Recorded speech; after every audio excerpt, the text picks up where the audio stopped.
hum of tires on an unseen road.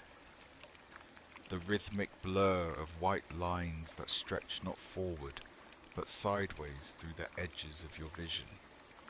You do not remember starting the engine, and yet here you are, hands wrapped around a steering wheel slick with dew, or maybe the condensation of something older, something breathing.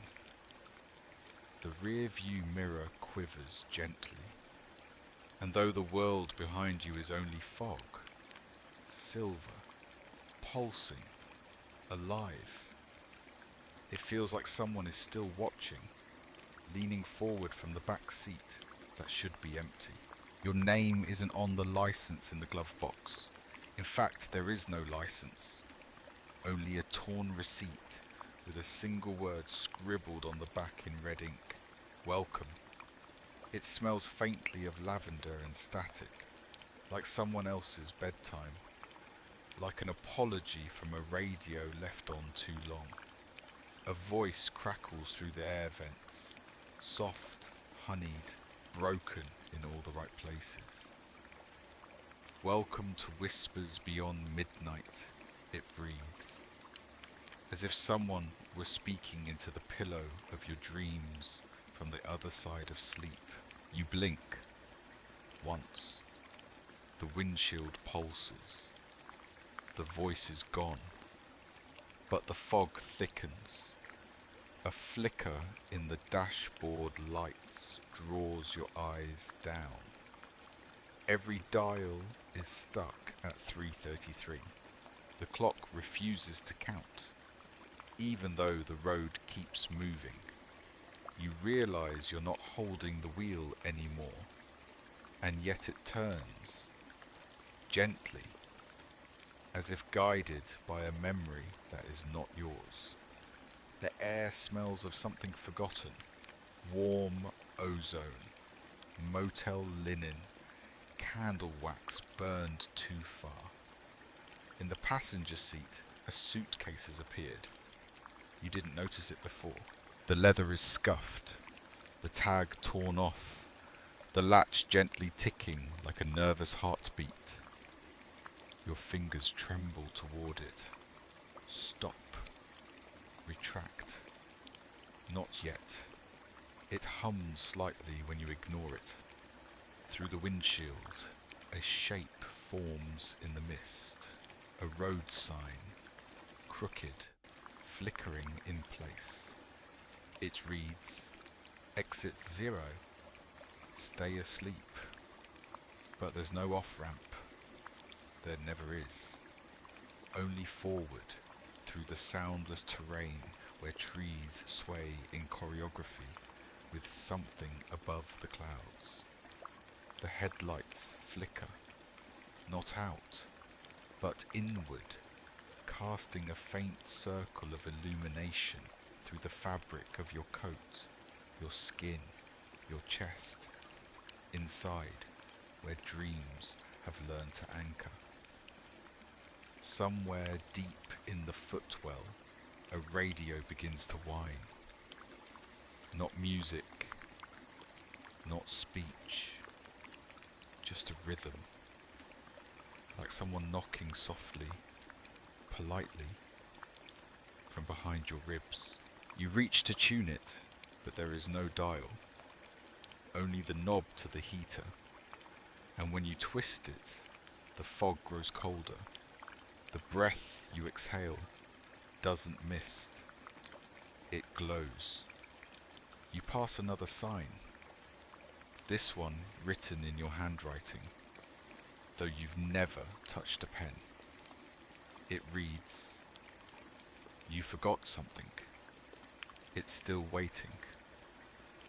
You close your eyes for only a moment, a blink that lingers too long, and when you open them, the glove box is cracked open, just slightly. You can see a photograph inside, its corner poking out like the edge of a secret. A child's drawing, a motel key, a note from someone who's gone. The photograph shifts when you look directly at it. Out of the corner of your eye, it is of you sleeping in the driver's seat from behind. You blink again. The car keeps humming. The road keeps stretching. The fog doesn't roll past. It rolls through. And the voice, the one from the vents, from your dream, from somewhere else entirely, it begins to return, but only as a whisper in the static, a murmur beneath your heartbeat. It says nothing clear, nothing exact, only that you are not alone, that you have never been alone. Not here, not on this road, not in this transmission. The mirror flickers again. Your reflection isn't blinking. You catch yourself mid-sentence, though you hadn't spoken. The word sticks in your throat like a stone warmed by someone else's palm. Your mouth open, your breath still, as if the air in the car has thickened to syrup. Outside, the fog surges, not drifting across the road as it should, but curling into the cabin like steam reversing its boil, as if inhaled by the windows themselves. You're still moving, that much is certain. The hum beneath your feet suggests momentum, though the landscape no longer changes. Trees line either side of the road, but they remain the same three silhouettes, one tall and skeletal, one stooped and gnarled, one missing its upper half. You pass them again, and again. You try to count the seconds between reappearances, but your sense of time is syrup too. The steering wheel pulses gently beneath your fingertips. Breathing, you remove your hand. It turns without you. In the rear-view mirror, the fog has a face, not clearly, just hints. An eye socket, a ridge, something sloped and familiar, except it sways like smoke in an indecisive breeze. You look again and it's gone, or perhaps never was. But the sensation lingers, the certainty that something shaped is watching. The vents whine again, a mechanical sigh from the deep lungs of the vehicle. And this time the static that slithers through the speakers is more deliberate. Not quite a voice, but something shaping vowels around your heartbeat.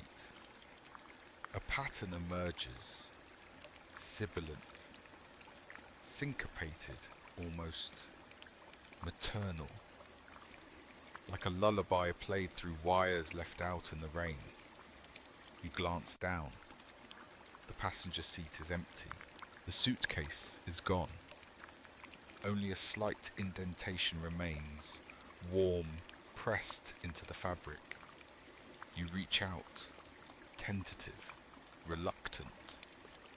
And the moment your fingertips graze the warmth, a vibration shoots up your arm, like a name whispered wrong, but still known. Your headlights dim, even though you haven't touched a thing. They no longer cut into the fog. They surrender to it.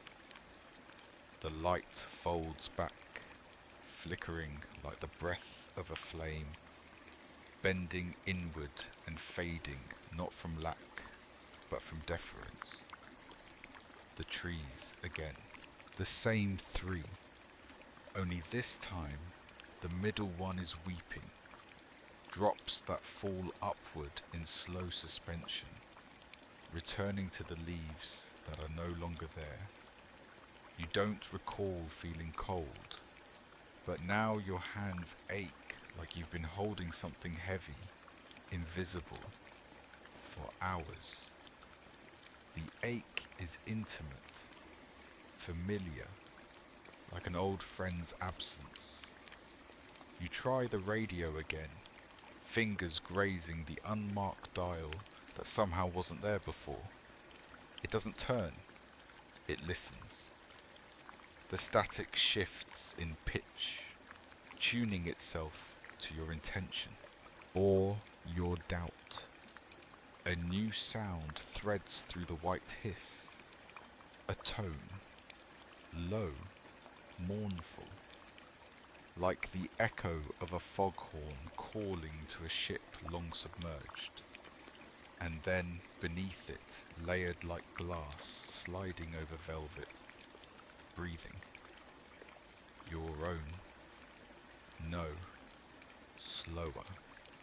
Like a voice pacing itself beside you in the dark. You adjust the rear view again. Not to look back, not really, but to prove to yourself you still can.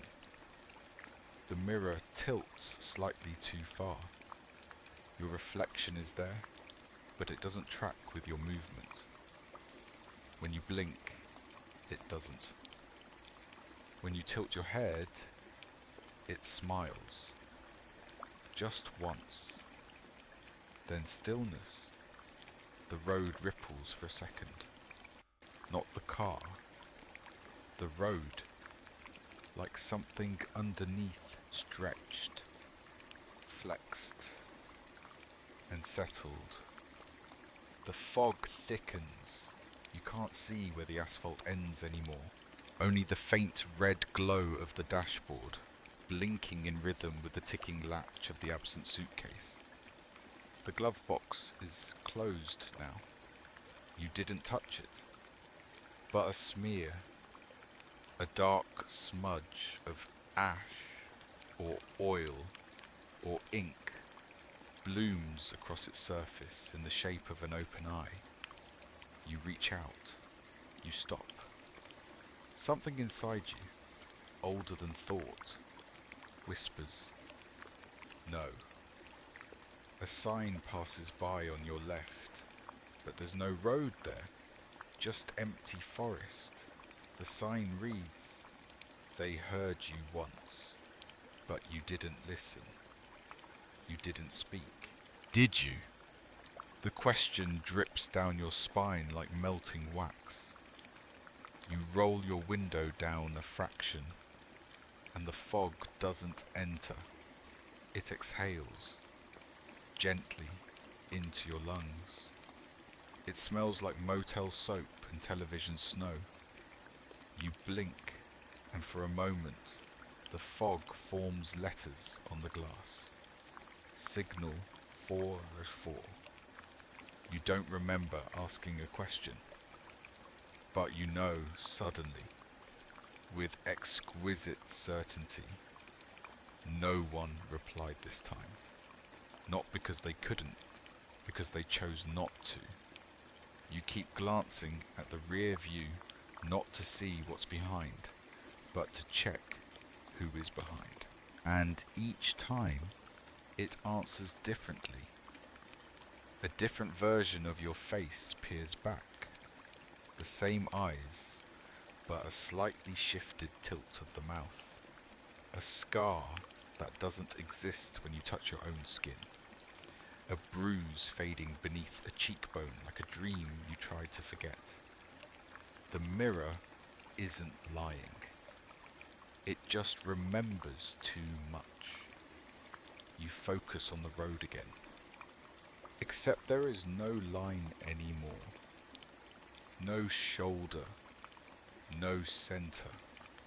Just a vague, undulating suggestion of forward. A path that hums beneath the tires like it's being rewritten as you go. It makes you wonder, if you stopped driving, would the world stop being written? Would it fold up like a stage curtain between acts? The fog pulls tighter now. Not like a veil, more like a skin. A membrane the world is shedding in reverse. You can't tell if the trees on either side are real anymore, or shadows cast by the headlights bending through your doubt. The dashboard clicks, only once, then silence. Your fingers tighten on the wheel, not from fear, but from the instinct to brace, like something is about to shift, like a turn is coming you didn't request. In the corner of your eye, the passenger mirror pulses. You glance. This time, it doesn't show the road. It shows a hallway. Wallpaper peeling. A table with a bowl of keys, none matching. At the far end, a child's drawing on the wall. A stick figure with no face, holding a string attached to something just out of frame. The drawing moves slightly. The paper breathes. You don't know how long you stare. You blink, and the mirror returns to static.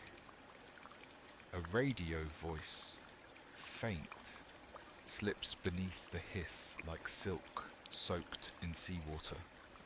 Not words, not yet, but intent. A message wrapped in syrup, dragged slowly through sand. It wants you to understand. You think you do. You pass the trees again. This time, they're reversed. The gnarled one leads. The broken one follows. The skeletal tree turns its head. You didn't know trees could do that. In the glove box, the photograph has moved again. It sits neatly centered now, face up, slightly warm. You can see it clearly this time. A snapshot of the driver's seat, taken from outside the windshield, with your face behind the glass, asleep. Your eyes in the photo are open. The clock ticks once. 3:33 remains.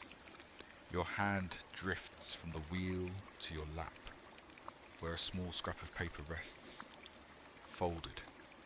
You don't remember placing it there. You unfold it.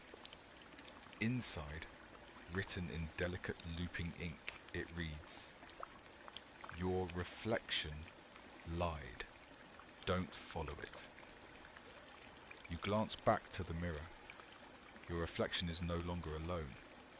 There's a figure behind you now, shadowed, genderless, face cloaked in a flicker of TV snow. You don't turn around. You can't. Because the moment you try, the headlights dim again. The car slows. Not because you touch the brake, but because something ahead is watching, waiting. The road opens. A widening in the fog. A motel sign blinks faintly on the horizon. Too far. Too warped to read. But familiar. You know that curve in the cursive. That flicker. You know it like the rhythm of a lullaby sung through static and grief. In the mirror, your reflection begins to mouth something. You focus. No sound. Just the shape of syllables. Over and over. Let me in. It mouths again. You do not mouth back. You lower your eyes to the passenger seat. The suitcase is there again. Only this time, it's open. Inside, an old, tarnished mirror. Oval shaped, frame etched with roses and clock hands frozen at, of course, 3:33. You lift it slowly, and in its surface, no reflection, just a black bloom expanding across silver, like ink bleeding in reverse, swallowing the world. The road coils through you now, not just beneath your tires, but inside your skin, threading like warm wire through your veins. It hums softly, not with melody, but with the cadence of something trying to remember how to be a voice. Every few moments, you think you hear it form a name, not yours, not quite, but close enough that your heartbeat leans toward it. There's a sign up ahead. It floats unmoored from any postal stake, hovering just above the asphalt like a dream waiting for permission. A rectangle of rusted green, the kind you'd expect at a highway exit, except this one breathes faintly, the glow stuttering like a dying star. Faint letters flicker across its face. No signal stay inside the transmission. You drive beneath it. You do not question. You do not slow. The fog inhales again, slipping under the frame of the windshield, gathering gently across the floor of the car like a tide rising. It is thicker here, not just in the air, but in your thoughts. Words become viscous. Memories blur into one another like melted negatives of forgotten photos. You glance to the side mirror and catch yourself smiling. But you are not smiling. Not in your face, not in your mouth. The mirror shows a version of you. Head tilted slightly too far. Teeth a little too many. The kind of smile that belongs behind a door. You look away before it notices. Somewhere behind the dash, something ticks. Not the clock. Something older. The radio gurgles. A sound like a tape warping in heat. Then slowly, carefully, the whisper returns. A different cadence now. Less lullaby, more command. Can you hear me? It is not a question. It is a ritual. You answer without speaking. The way a dream nods. The way fog agrees. The headlights flicker again. This time, they don't go dim. They invert. The glow turns backward, as if the bulbs are no longer casting light, but pulling it in. You are not seeing where you're going. You're remembering it just fast enough to believe it's real. The glove box clicks. Gently, you glance down. The photograph is gone. In its place, a child's crayon drawing, torn from a lined notebook page, rests on the edge of the open latch. A stick figure waves from inside a rectangle. Underneath, in shaky letters, I'm still in here. The road curves, but you didn't steer. The car follows the memory of a turn, as if obeying choreography written by someone who dreamt of roads but never drove them. You pass another sign. This one is upside down, spinning slowly in place.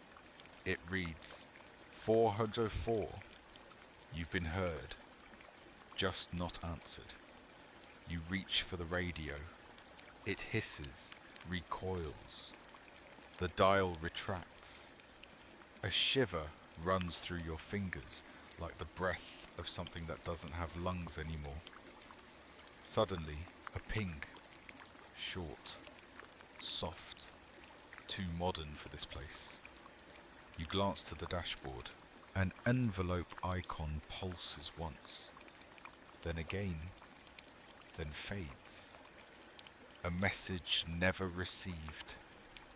You blink, and for a moment, just the width of a breath, the road ahead disappears. Only black, then light again, but different. The trees no longer move in wind. They listen. You see it now, just for a second. A shape in the fog, towering, thin, holding wires that vanish into cloud. A transmitter, broken, still trying to broadcast, but no one's tuned in, except you. You, the lone signal receiver, the only frequency left on this stretch of silence. And you wonder, if no one replies, are you still a voice or just static? It begins with a tap, then another, soft at first, so soft it might be mistaken for thought. Then more, a rhythm, deliberate and delicate, like fingertips spelling secrets on the roof of your car. Rain. Except it isn't falling down. It's falling sideways. It glides across the windshield from left to right, like a typewriter returning to start, like an eye trying to read you. The droplets don't smear when the wipers pass. The blades shift, hesitate, then stutter off completely, as though they've forgotten how to move. You lean forward. Each drop is round, precise. They land in perfect intervals. Not random, not natural. They are communicating. Dot, dot, dash, dot. You don't know Morse code, but your bones twitch like they do. Outside, the fog recedes, just slightly, like parting curtains before a stage, and you see what's on either side of the road. Motel rooms, one after the other, each suspended in place, floating slightly above the ground, like memories preserved in wax. Lights flicker in some, others glow steady. All have open doors. The car does not slow. You pass one with your name above the frame, spelled correctly, handwritten, underlined twice. You look away. The rain taps again, a new rhythm. Faster, urgent. The droplets now form a pulse across the windshield, and you can swear they're forming letters. DONTSTOP. You reach for the defroster. The button clicks, but instead of warmth, a burst of static fills the cabin, thick and layered, not from the vents, but from everywhere. The leather seat vibrates with it, the floor, the wheel, beneath the noise, a message, a voice struggling to rise from water. You're receiving me, but only halfway. The dashboard flickers. All the icons, seatbelt, battery, oil, vanish, replaced by one. An ear. It pulses, then vanishes too. The glove box clicks open again. Inside, the photograph has returned. It's been altered. You are still in the driver's seat. But this time, your eyes are gone, scratched out in heavy black strokes. Across the bottom edge of the image, a new phrase has been burned. Listen louder. The radio obeys. Without your touch, it spins into clarity. Static clears. For just one heartbeat, a voice. We tried to reply, and then a scream, but not sharp, not shrill. Something deeper. A scream stretched so long it became sadness. You feel it in your sternum before you even hear it in your ears. And just like that, the sound is gone. The only echo, the the wiper blades twitching back to life, trying again to erase what cannot be erased. Outside, one of the motel doors slams shut, hard, fast, though no one was near it. You're certain now. Something is watching the transmission, not interfering, just monitoring, cataloguing. Another drop of rain lands on the side mirror. It spells a single letter before it slips away. R. A few seconds later, another. U. And then N. But you don't move faster. You don't brake either. You just keep going. Because this isn't fear. It's recognition. The fog curls into your lungs with each breath. The rain types along the hood. The mirrors flicker with versions of yourself you haven't yet become. And the static is growing louder again. Inside it, breathing. Not yours. Not anymore. It begins as a sound behind the sound. Something you can't name at first. Like the whir of a mechanical throat preparing to speak. The engine doesn't falter, but your heart does. The low vibration, coming from beneath the passenger seat, builds, like spools catching on worn teeth. A tape recorder, old, analog, familiar. You don't remember bringing one. The car slows without you, not braking, just drifting, as if the road had given up trying to carry you and now waits to be convinced again. The fog hushes for a moment, like it's listening, expecting.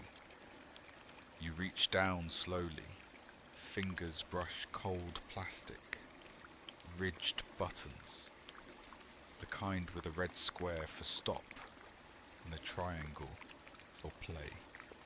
The tape is already spinning, rewinding itself. No click, no start, just an eternal drag backward, time swallowing its own feet. The label is handwritten, faded ink.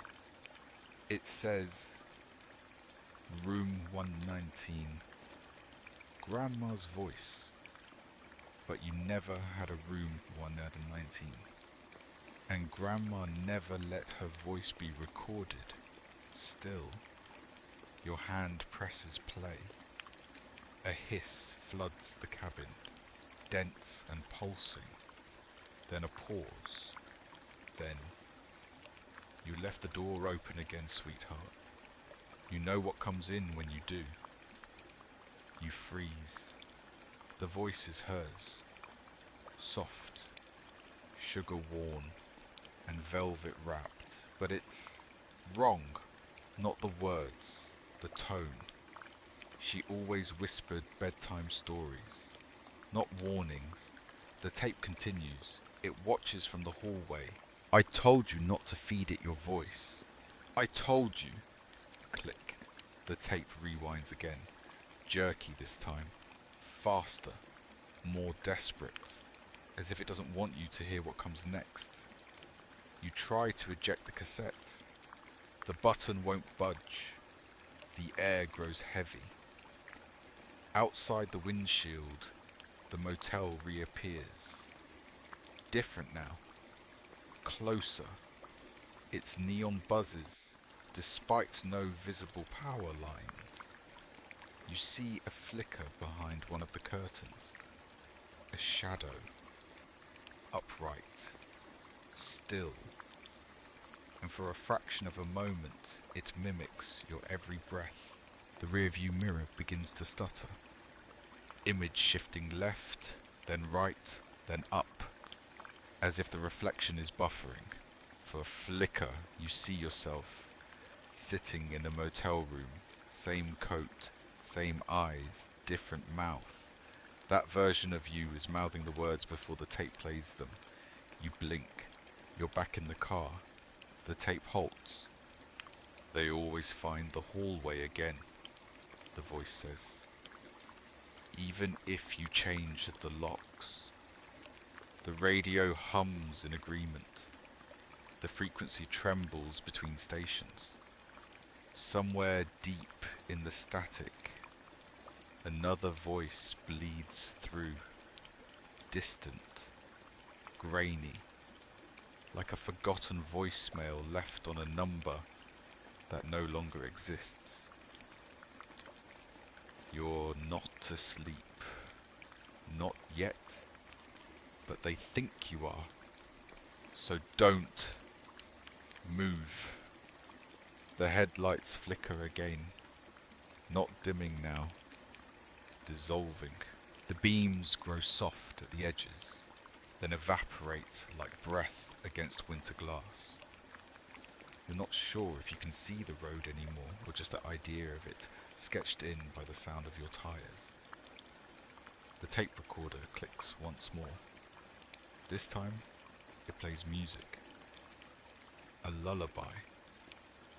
One string plucked over and over, accompanied by the faint creak of a rocking chair.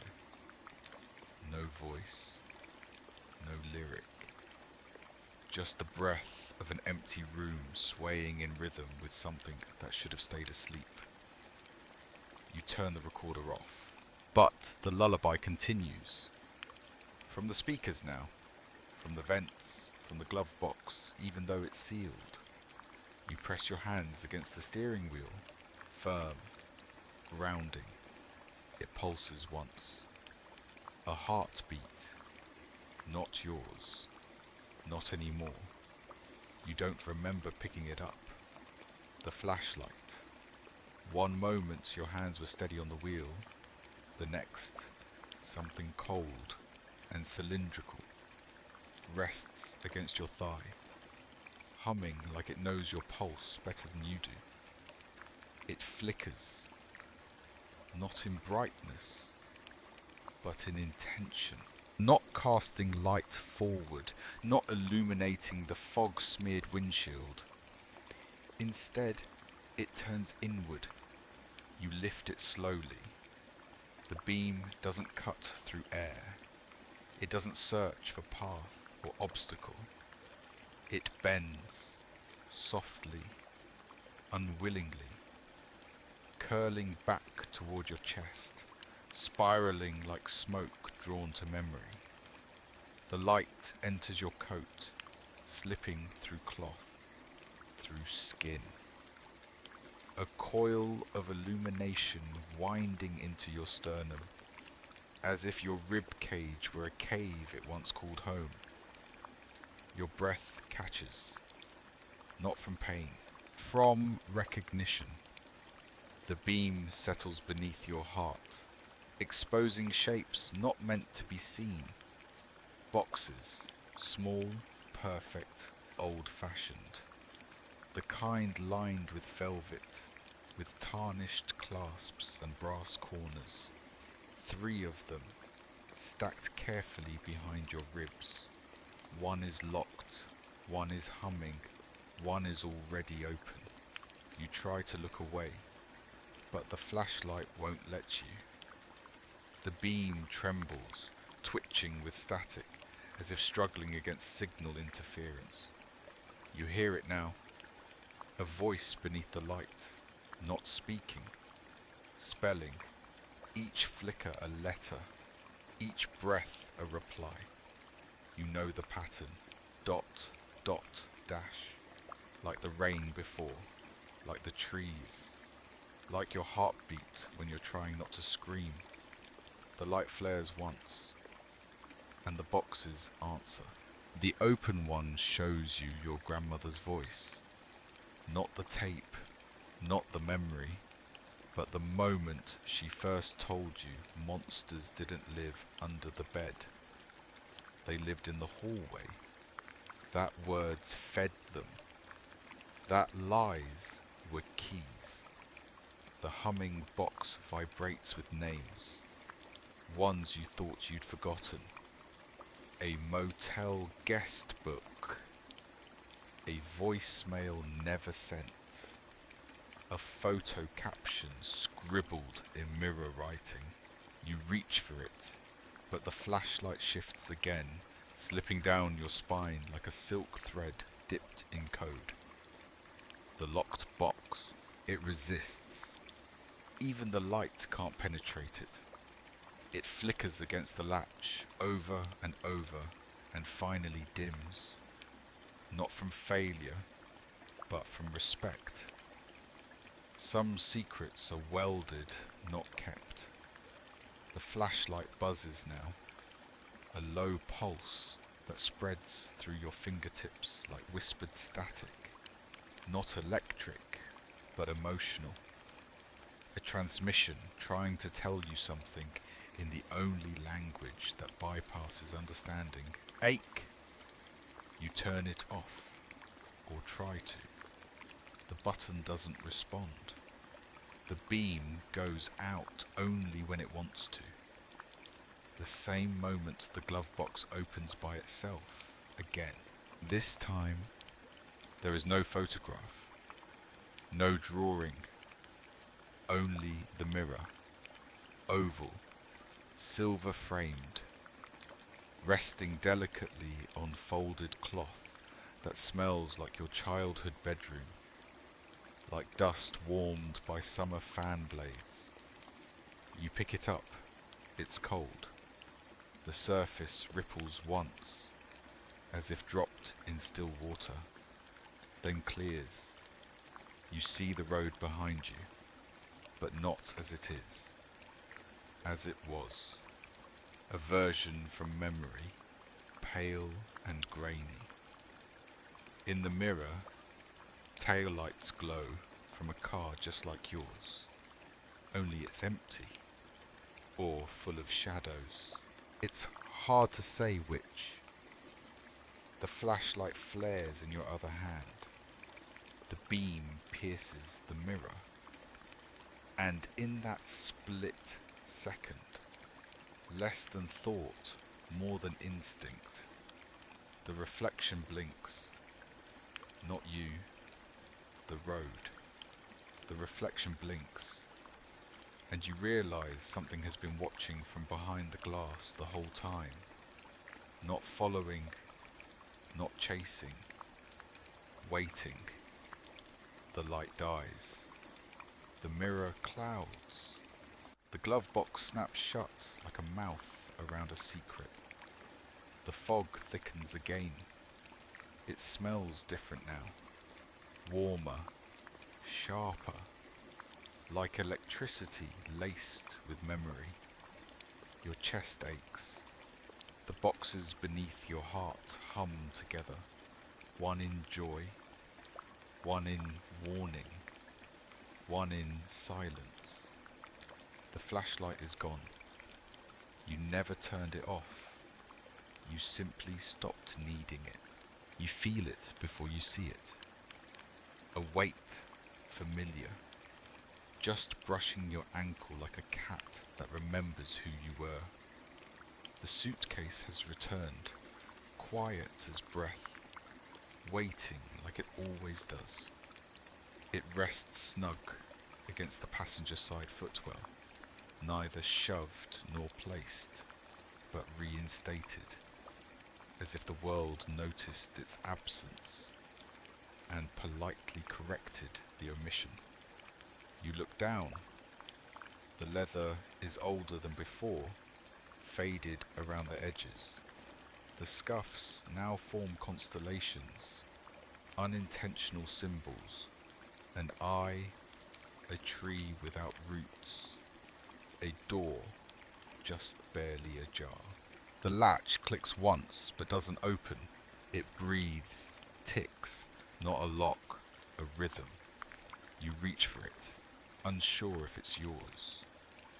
But your hand doesn't hesitate.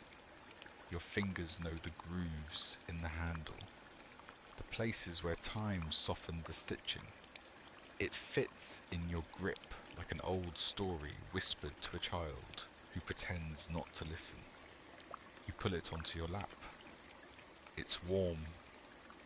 A seam peels open without resistance, like a sigh, like the spine of a book too often read. Inside, the suitcase doesn't hold clothes, or notebooks, or anything that should belong to travel. No, it holds snow, not flakes, not powder, an entire drift folded neatly inside, impossibly white, softly pulsing with cold. It does not melt. You touch it, and it welcomes you. Buried just beneath the surface is a photograph. You recognize it instantly. A Polaroid of you standing at the edge of a fog-drenched road, waving. Behind you, a shape, tall, thin, flickering like a tower seen through rain. You can't see its face, but it sees yours. You're smiling. You don't remember taking the picture, but you remember being in it. On the back, scrawled in childlike graphite, "Put me back when you're done." You turn the photo over. The image has changed. Now you're inside the car, still waving. To yourself. You glance up. The rearview mirror is covered in frost from the inside. You wipe it clean. Your reflection isn't there, but someone is in the back seat. A blur, just motion, breathing. You don't turn around. You close the suitcase.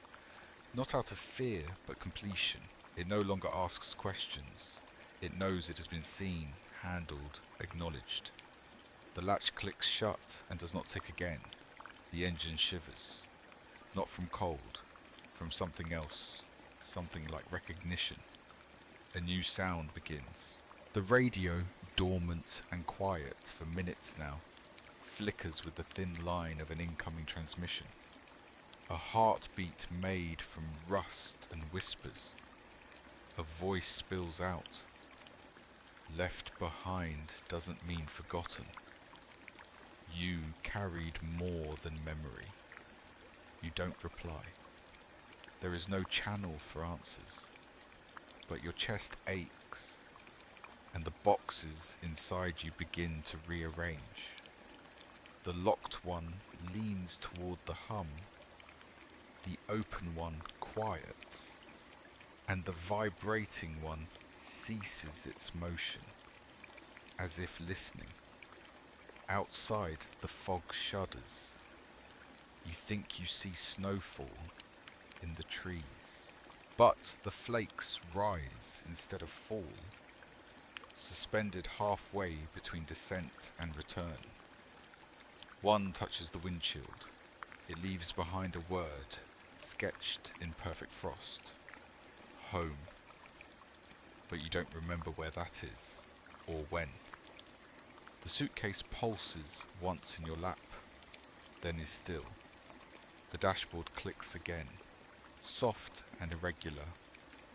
Not the orderly ticking of a clock, but something broken trying to pretend it still matters. You glance at the glowing red digits. 3:33 a.m. Still. Always. Again. But beneath that stubborn hour, a movement. The analog clock just above the vents, one you never noticed until now, begins to shift. Its hands, thin and silver, twitch, then rotate backward, slowly, methodically, a rewinding you're not part of. And yet, the car keeps moving forward. Outside, the trees lean away from the motion now, as if your presence pushes time through them like wind. The fog doesn't part. It peels, unlayering into colours that don't belong to light. the soft sepia of old photographs, the green of motel carpet under buzzing fluorescence, the bruised grey of something you forgot to grieve. You reach toward the clock. Your fingers stop before touching it, not because of fear, because of familiarity. The hands move with the grace of memory. They do not measure seconds. They rewind choices. With every sweep backward, you remember a door you didn't open, a phone call you didn't return, a lullaby you refused to sing. And yet, you are older now than you were before.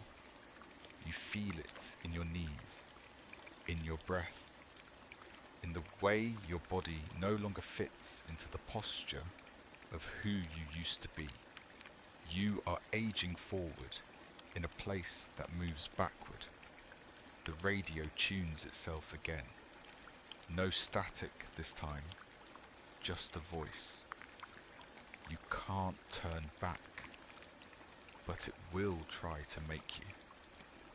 Then silence. Then a click. The glove box flutters open once more. No effort, just invitation. Inside, a small wind-up watch rests on an embroidered handkerchief. It's ticking in perfect reverse. When you pick it up, you see your own name etched on the back, in your handwriting, but older than your memory. Beneath it, a date, one day before your birth. The watch doesn't resist your touch. It simply whirs calmly, its hands continuing their backward spin. Not panicked, not defiant, but patient, content. It doesn't want to stop time. It wants to unwind it. You place it back inside, fold the cloth around it, close the glove box. A shiver moves through the car, the kind that happens when you pass over a space that shouldn't be there. A dip in reality, a wrinkle in breath.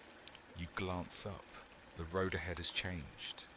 It's narrower now, hemmed in by mirrors on both sides. Tall, crooked, fog-slicked mirrors that reflect not your car, but versions of it. In one, you're younger. In another, the passenger seat is occupied. In a third, you're gone. No driver, just headlights and momentum. They move with you. Each mirror flickers like a dying filament. Your face appears, then ages, then vanishes. You blink, and the mirrors are gone. Just trees again, fog again, time again. The analog clock on the dash has stopped. 3:33 still glows red and confident, as if none of this ever moved at all. You feel your pulse slowing, not from sleep, from surrender. Outside, a single light shines ahead, faint, orange, pulsing like a beacon through smoke. A motel vacancy sign. It flickers, then steadies. You don't know if you're arriving or remembering, but you know this. The time is always wrong, and yet it's right where it belongs. It rises from the fog like a bone reaching for memory, tall, skeletal, wires branching from its spine like broken spider webs, slack and humming with exhaustion. The signal tower stands just off the road, half swallowed by trees, leaning ever so slightly as if it had once tried to escape the earth, but changed its mind mid-breath. You slow, not by intention, but by invitation. The car seems to know this is a place for stillness. Your headlights touch the base of the structure. It does not reflect. It absorbs. Paint flakes drift from rusted metal, not falling but ascending, curling gently upward into the fog like prayers written in dust. Beneath the tower, you see a small hatch, open, flickering with faint orange light. You do not leave the car, but the car doesn't keep you in. You are simply held. A new sound starts. Not from the engine, not from the radio. From above, somewhere deep within the ribs of the tower, a single light pulses. Red, faint, irregular. It doesn't blink in code. It blinks in emotion, hesitation, loneliness, hope. A low, trembling tone flows from the structure. Not quite a broadcast, more like a breath held too long. The kind of sound a throat makes after years of silence, when it no longer knows how to begin again. Your hand moves towards the radio dial. It spins on its own. Faster. Stops. The speaker clears. A voice, half there, like a memory cut from its source. We tried to reach you. You never replied. We waited. The message loops. Not a perfect loop. Each repetition distorts slightly. In one, the voice breaks on reach. In another, weighted becomes waded. Eventually, it forgets the words entirely and becomes tone, elongated, dripping, the sound of someone pressing their lips to the mouthpiece and breathing memory into wire. The glove box trembles. You open it without question. Inside, a note. It isn't broadcasting, it's listening. You look up. The red light atop the tower pulses again, slowly, as if it noticed you. And in that instant, you understand. It's not a tower. It's an ear. A mechanical oracle buried in iron, scraping voices from wind, fog, tire hum, waiting for anything human to drift close enough to be remembered. You whisper something, just to test. A name, maybe yours, maybe hers. You don't know. The tower's light freezes, then flashes rapidly, 3 times, then stops. Your rear view mirror blinks, just once. You glance up.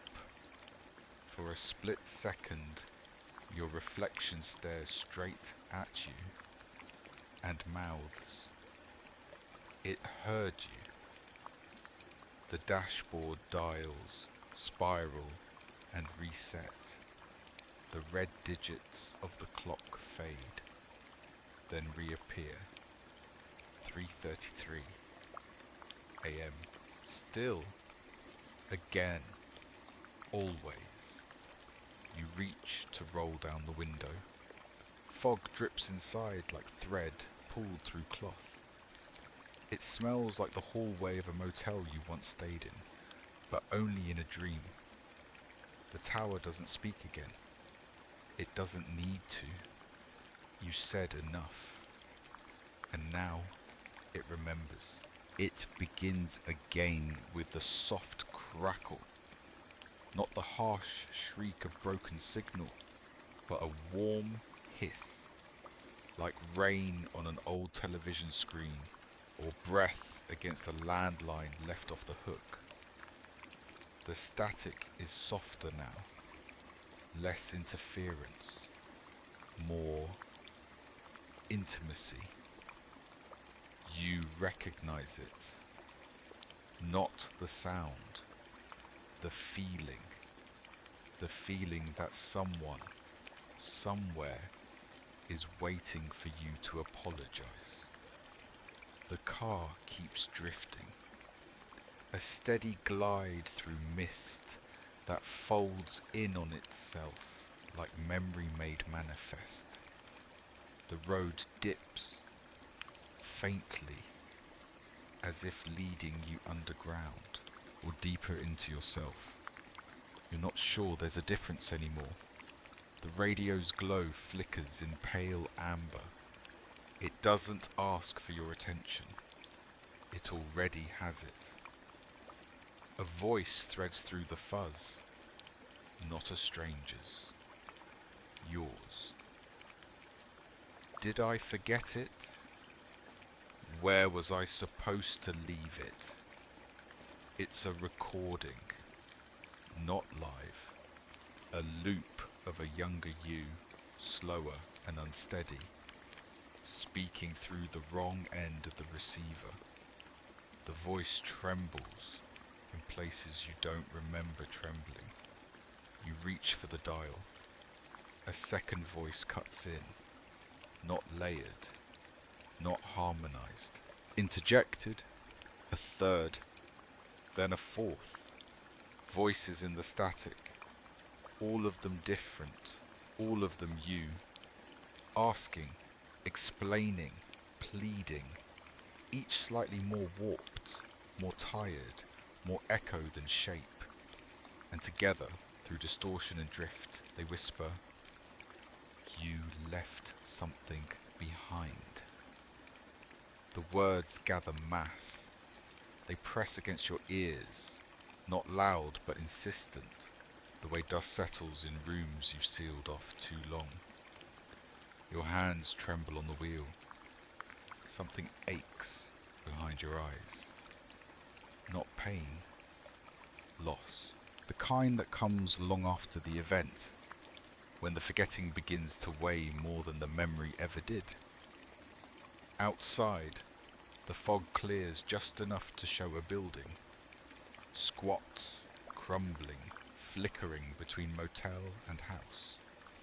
You've seen it before, in dreams, or photographs, or from the back seat of a different car years ago, when your legs still dangled above the floor mats. The porch light glows yellow. A figure stands in the doorway. They do not wave. They wait. The glove box pops open. Inside, the snow globe. You didn't put it there, but it knows your name. You lift it gently. The interior is familiar. A small living room. A red armchair. A ticking wall clock, frozen at, of course, 3:33. And a suitcase resting beside a figure too small to be an adult, too still to be asleep. You shake the globe. The snow doesn't fall. It rises, then freezes in mid-air, suspended. You peer deeper, and for a moment, you swear the figure inside turns to face you. You drop the globe, but it doesn't fall. It hovers an inch above your lap, spinning slowly, light flickering from within like a film reel run backward. From the speakers, you promised. The car shudders. The road narrows. Not because the path changed, but because you have. You take up more space now. Emotionally, grief has a shape. It crowds the cabin. In the mirror, your reflection looks older than you are, and behind it, the figure returns, still, watching, not cruel, not kind, just patient. The voice returns, not yours, not theirs, but hers. It's still in the room you locked, the one with the mirror. The static hisses once more, then fades. The car accelerates, ever so slightly. You look down. The snow globe is gone, but your lap is dusted in frost, and on the window, traced in condensation, a message. Go back and remember what you took with you. You nod, even though you won't, not yet, but the road always loops, and it will give you another chance. The turn comes so gently you don't notice it. No jolt, no bend, just a slow, drifting rotation as if the road itself decided to wind inward, curling like a thought you forgot you were having. The headlights carve out the curve in real time, revealing the path only as you commit to it. Behind you, the fog fills in everything you leave behind. No past, only the suggestion of one. You've been here before. Not this road, but this moment. You feel it in the marrow of your hands, in the hum of the tires, in the scent that wafts through the vents, distant vanilla, linoleum warmed by sunlight, the worn cotton of childhood blankets. It's not just memory, it's proximity. The trees thicken, draw closer. They lean in now, not in menace but familiarity. The way old photographs blur at the edges from too much handling. You see their shapes more clearly in the corners of your vision. Trunks twisted just so. Branches angled like crooked arms trying to cradle something. You exhale. The windows fog. And from that fog, a shadow takes form. A house. Not large, not new, not clean, but yours, or someone's, close enough. The porch light is on. The door is cracked.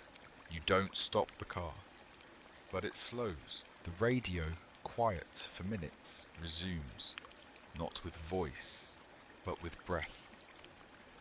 Slow inhales and exhales, in rhythm with the rise and fall of your chest until you realize it's not mimicking you. You're mimicking it. A new sound joins the breath. Soft footsteps, one room over, not on the gravel road, inside, on linoleum, barefoot, hesitant, your eyes sting. The glove box opens itself. No photograph this time. No snow globe.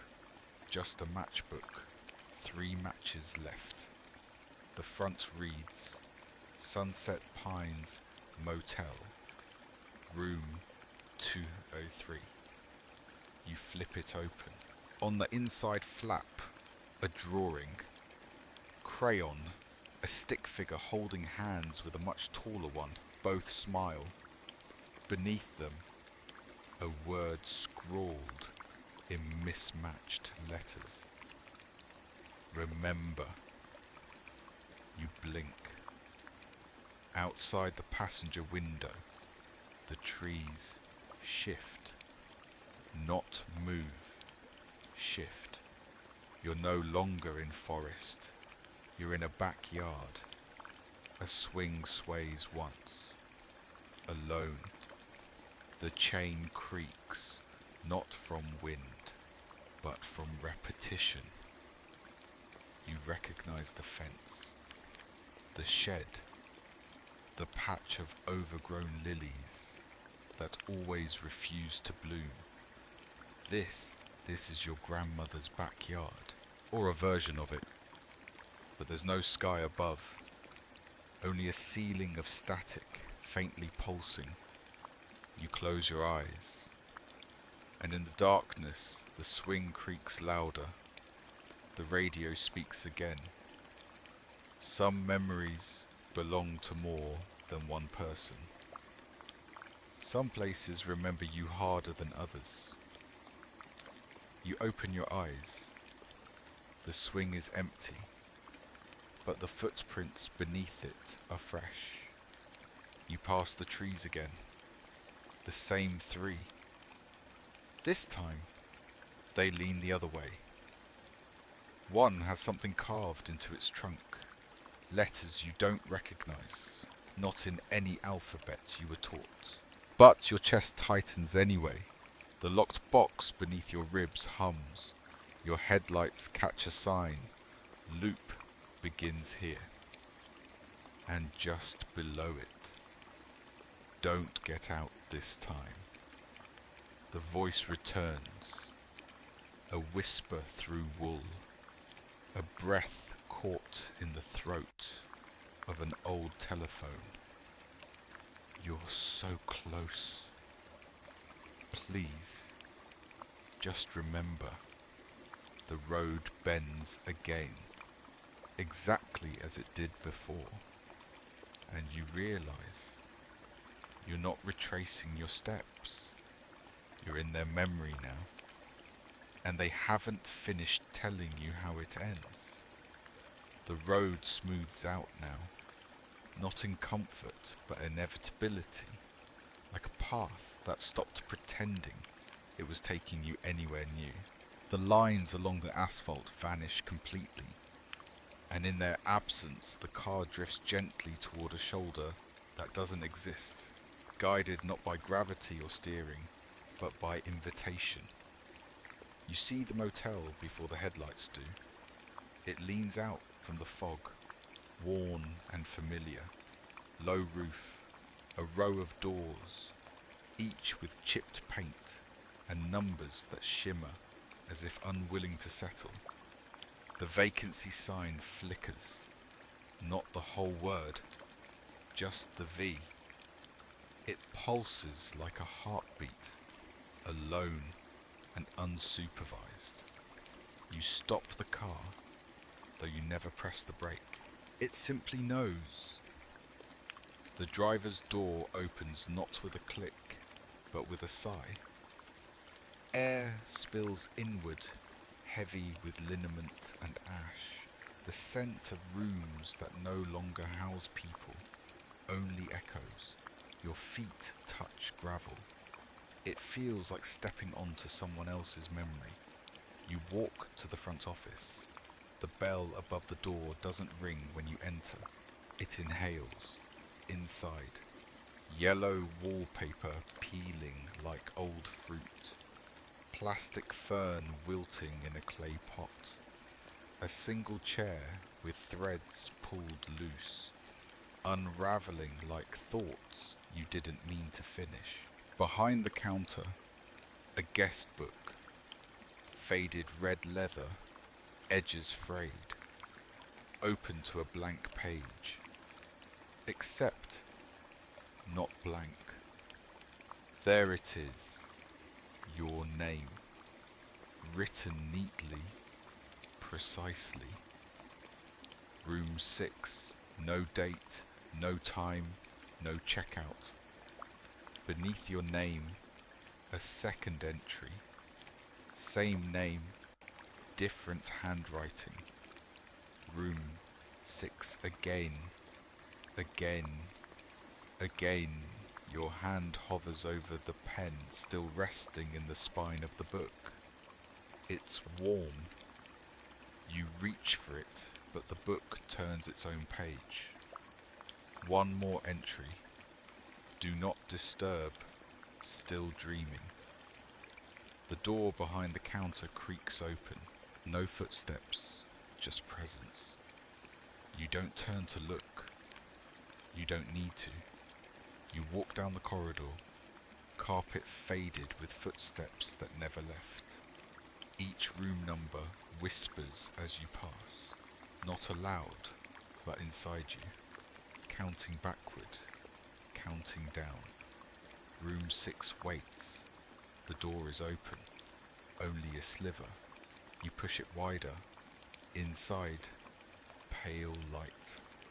A bed unmade, but not from sleep, from forgetting.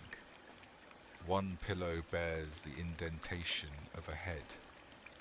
On the nightstand, an old tape recorder, identical to the one in the car, and next to it, a photograph, face down. You do not touch it yet. You sit on the edge of the bed.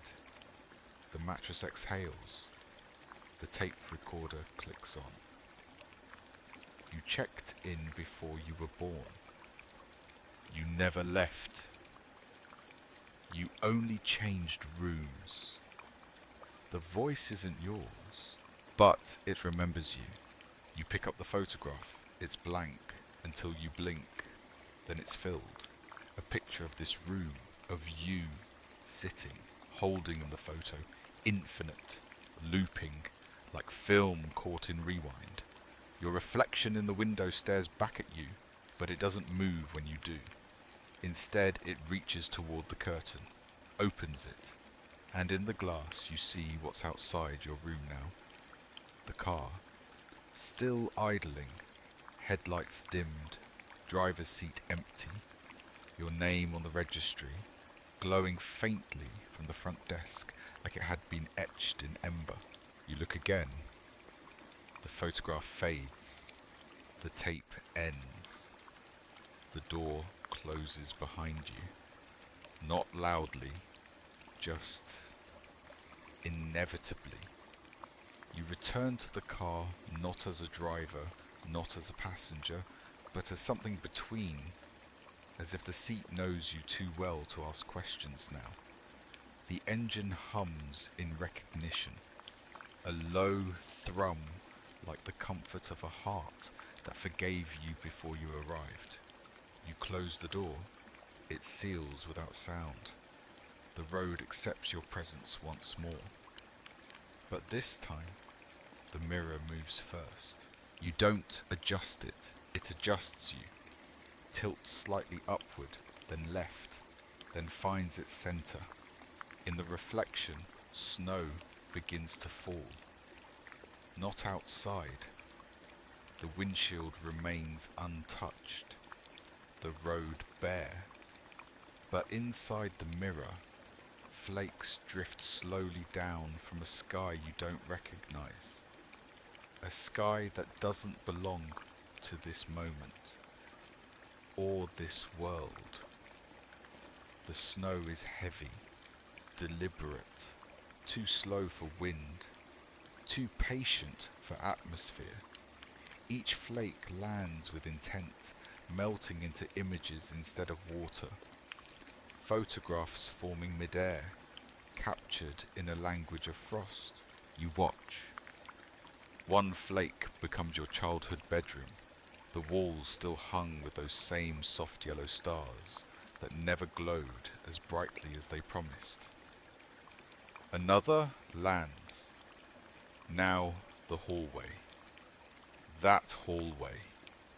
The one no one built but everyone remembers. Too long, too narrow. The lights flickering before you reach them.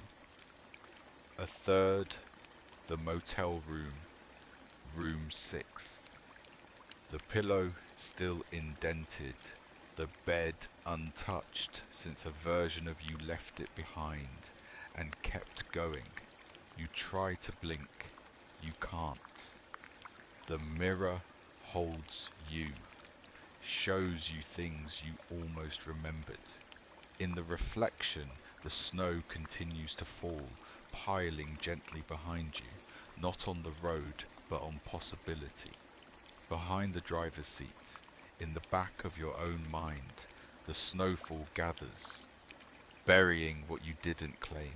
The radio hums again, but this time, no voice, just the crackling warmth of an old fire. And then, a whisper, faint, nearly lost beneath the static. You forgot where you were going. But the road didn't. Outside, the trees lean back as you pass, polite, grieving, grateful. A sign flickers on the right, not a road sign, a billboard covered in snow. You can't read it until the mirror catches it. In the reflection, the snow clears and the message emerges. Objects in mirror may be dreams you left behind. You exhale, and the glass fogs slightly. For just a moment, you see a face in the frost. Not yours, not entirely. Older, kinder, waiting. Then it fades. You return your eyes to the road. Forward is still forward, even if the past keeps waving in the mirror. Snow continues to fall, only in the glass. Soft, endless. A reminder that some memories don't melt. They settle. The road opens just enough to make you doubt it was ever closed. A gentle widening of space, not for safety, but for surrender. The fog recedes like a curtain being drawn, not by hand, but by memory. You exhale without knowing why, and the breath that leaves you feels heavier than it should, as if it carried something you no longer had the right to hold. The radio wakes, not with static this time, with voice, not yours, not now, but it was once. You hear the shape of your old words, a rhythm you used to trust, a tone only used when alone, when thinking no one was listening. It begins softly. I didn't mean to forget. Then, I tried to leave it behind, but it kept following. And finally, I thought if I kept driving, I'd outrun it. You don't remember when you said this, but the cadence is unmistakable. It is you, just thinner, echoed, a version pressed onto cassette tape and left too long in the sun. The rearview mirror flickers. Inside, snow still falls. But now, there's music too. A lullaby, the kind played from a broken music box. Slow, just off key, winding down each note as if hoping it doesn't have to finish. The voice on the radio continues, but it doesn't repeat. It begins to answer itself, like a conversation between memories. You forgot where you were supposed to go. I didn't forget. I chose not to remember. You closed the door. The hallway stayed open anyway. Each word lands soft as rain but heavy as stone. You feel them in your teeth. You glance to the passenger seat. It's occupied now by the suitcase, no longer closed. It's gently ajar, the lid quivering with motion. Inside, cassette tapes, dozens, all unlabeled except one, your name, and a date, today's. but you haven't recorded anything. You pick it up. It's warm. The player built into the dashboard accepts it like an offering. You press play. Your voice begins again, only this time present tense. I am still driving. I am still listening. I am still hoping someone answers. You reach to pause it, but there is no button now. The tape plays on. A new voice joins, low, familiar, not yours, but someone who used to read you to sleep. They speak slowly, deliberately, over the melody. It doesn't matter if the voice is yours, only that it's speaking. Only that the road hears it. Outside, the fog ripples, like something large just shifted behind it. The engine purrs low. A cat curled up against regret. The mirror dims. The radio lowers itself. The voice fades, but its echo lingers. Not in the speakers, in you. A soft resonance behind your eyes, shaping your next thought before you even realize you've had it. The road listens. And it remembers who you are, even when you don't. The silence after the voice fades isn't truly silent. It breathes subtly, like the hush of a theatre between acts. The kind of quiet that leans toward you, cupping your thoughts like water, urging you to stay inside the moment just a little longer. The headlights blur, not from movement, but from recognition. They no longer reach forward. They settle, casting a soft glow across fog that seems to learn your face. And then, a blink. Not yours. Not yet. But still, you feel it. A twitch in the corner of your vision, like someone else riding the periphery of your eyes. A passenger just outside perception. You glance toward the rear view, hesitant, unwilling, drawn. Your reflection blinks, so do you, at the same time. But something feels off. Not the blink itself, but the moment before it. Like your reflection anticipated it, guided it. You blink again, and your reflection delays, just for half a breath, then follows. You freeze. The air thickens in your chest like fog poured down your throats. You look closer. Your reflection shifts its head, slowly, deliberately. You do not. It smiles, only a little, as if to say, you finally noticed. You turn away. The windshield flickers with passing images. Not trees, not signs, but faces. Momentary silhouettes suspended in the fog like stamps pressed into breath. They do not move. They do not ask. They only watch. The radio hisses again, briefly, then stops. The glove box remains shut, but you feel it vibrate. Just once. A whisper floats up from the floorboards, not through the speakers, not from your own throat, but from the static beneath the world. You weren't the first. You weren't the only. But you are awake. The rear view pulses. You look back. And for one terrible second, it isn't your reflection at all. It's someone else. Same eyes, different intention.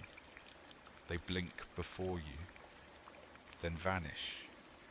Your throat goes dry. Not from fear, from recognition. That face, you've seen it before. In dreams, where you were watching yourself from behind a door you didn't open.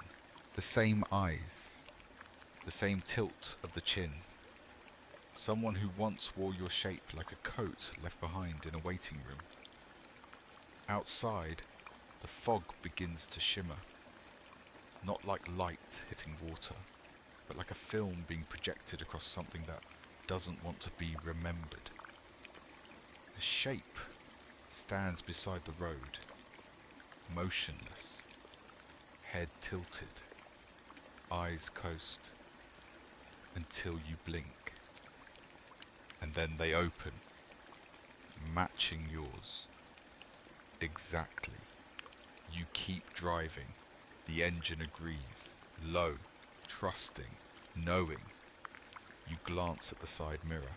No one's there. You glance again. They are. You blink. They disappear. The voice returns. Soft, gentle, beneath your ribs. You are not alone. Not a comfort. A fact. The mirror dims. Your eyes burn. You no longer know whose they are. It happens between blinks. A soft recalibration of space. A curve you don't remember turning. A sensation in your spine, like déjà vu sinking deeper than your bones. You realize, without needing proof, that you've been here before. Not once, many times. Not in memory, in motion. The road doesn't end, it loops. And you've been travelling in a circle too wide to feel the bend. A spiral disguised as progress. A return hidden behind each breath. You exhale. Again. It feels the same as it did 5 exits ago. 5 hours ago. 5 selves ago. The headlights illuminate familiar fog. Not because the fog is unchanging, but because the pattern is patient. It replays itself in different clothing, whispering. This time, maybe you'll notice. The dashboard ticks. 3:33 a.m. Of course. Still. Again. Always. You reach toward the radio, but it speaks first. A new voice. Yours. Or close to yours. Softer. Younger. Echoing from a tape that hasn't been recorded yet. I thought if I didn't turn around, I wouldn't go back. A pause. Then, but the road is round. Your stomach knots. The glove box doesn't open this time, but the air inside the cabin hums with something trying to emerge, like a dream that wants you to wake up in the middle just so it can whisper its ending before it fades. You pass a sign, same as before, but this time it's clearer. Exit 0. Welcome back. You almost smile. Not because it's funny, because it's true. Outside, the fog thickens at the edges, but right in front of you, it parts, revealing the same motel, the same swing in the backyard, the same sliver of shadow in the side mirror that only shows up when you think you're alone. You grip the steering wheel tighter. Its pulse is under your hands like a living thing, a remembering thing. The rear view flickers again. Not your face this time, but the car behind you.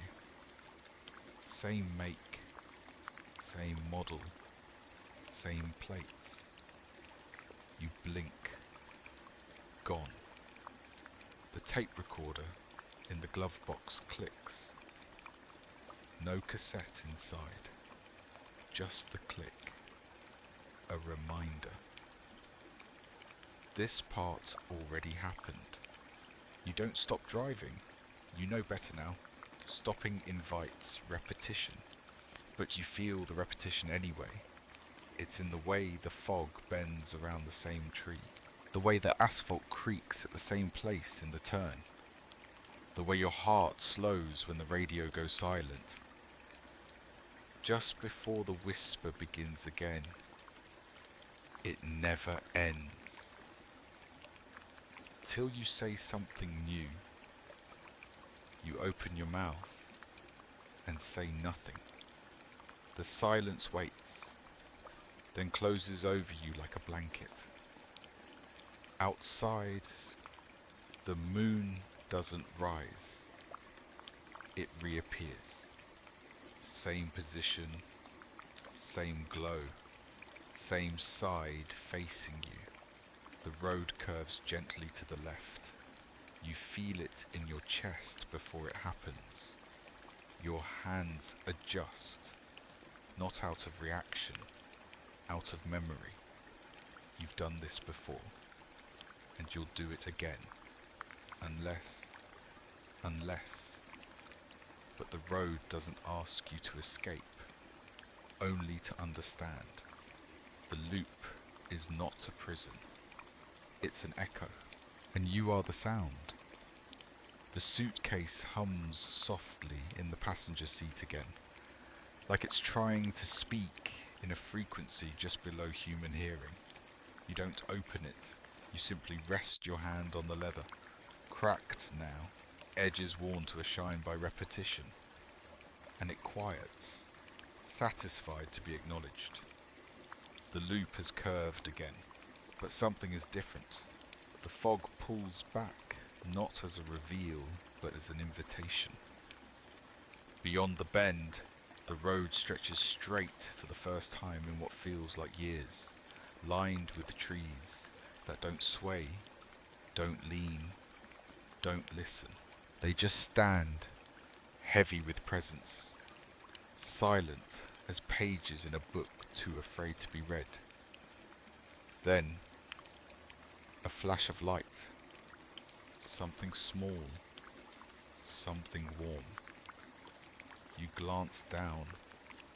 The snow globe has returned, but this time it's not in the glove box, or your lap, or the suitcase. It's balanced delicately on the dashboard, cradled in a web of frost that hasn't melted despite the rising warmth. The globe is the same shape, the same brass base, the same faint inscription worn to near nothing. But the scene inside has changed. It's summer, not a trick of the eye, not a false reflection. Within the glass, green grass. A swing swaying in heat. Cicadas humming so loud you swear you can hear them through the globe's thin walls.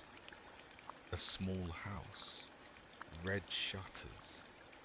A screen door left open. And in the center of the scene, you. Not as you are now, not even quite as you were.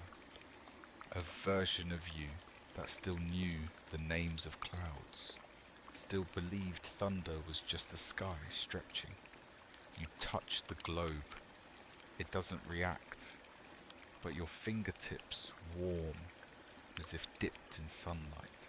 The radio crackles, not static, but the buzz of summer insects, of sprinklers turning lazily in distant yards, of a box fan oscillating back and forth in a room where someone naps beside a dog that's long since passed. The voice returns, not whispered, not broken, whole. You didn't lose this. You packed it away. You just forgot the key. You blink. The summer version of you inside the globe blinks too. Not in sync, but in rhythm. They reach up, touch the inside of the glass. So do you. And for just a moment, warmth floods through you. Not joy exactly. Something deeper, like forgiveness. You look up. The road hasn't changed. Still fog at the edges. Still trees like dark bookmarks. Still the faint red glow of the tower blinking in the distance. But for the first time, it feels less like an echo and more like a song you've only just begun to hear clearly. The snow globe doesn't melt. It doesn't vanish. It simply stays. A companion, not a trap. A reminder that not all memories ache. Some just wait. You return your hand to the wheel, and the engine breathes deeper. Outside, a gust of fog moves across the road, slow and circular, and for a heartbeat, you see summer in it. Grass beneath fog, sunlight behind mist. And then it's gone. The loop continues, but you carry something new now, and it carries you. It clicks open like a thought left unfinished. No warning, no breeze, no mechanical cue, just a slow, knowing release. The glove box easing forward into your lap, with all the ceremony of a secret that's grown tired of being kept. Inside, a single photograph, fresh, glossy, untouched by time or dust. You lift it gently, fingertips tingling before contact, as if the image hums with its own low signal. It's a picture of the sky, or at least what should be sky. Black, empty, expansive, but not nighttime, not shadow, just absence.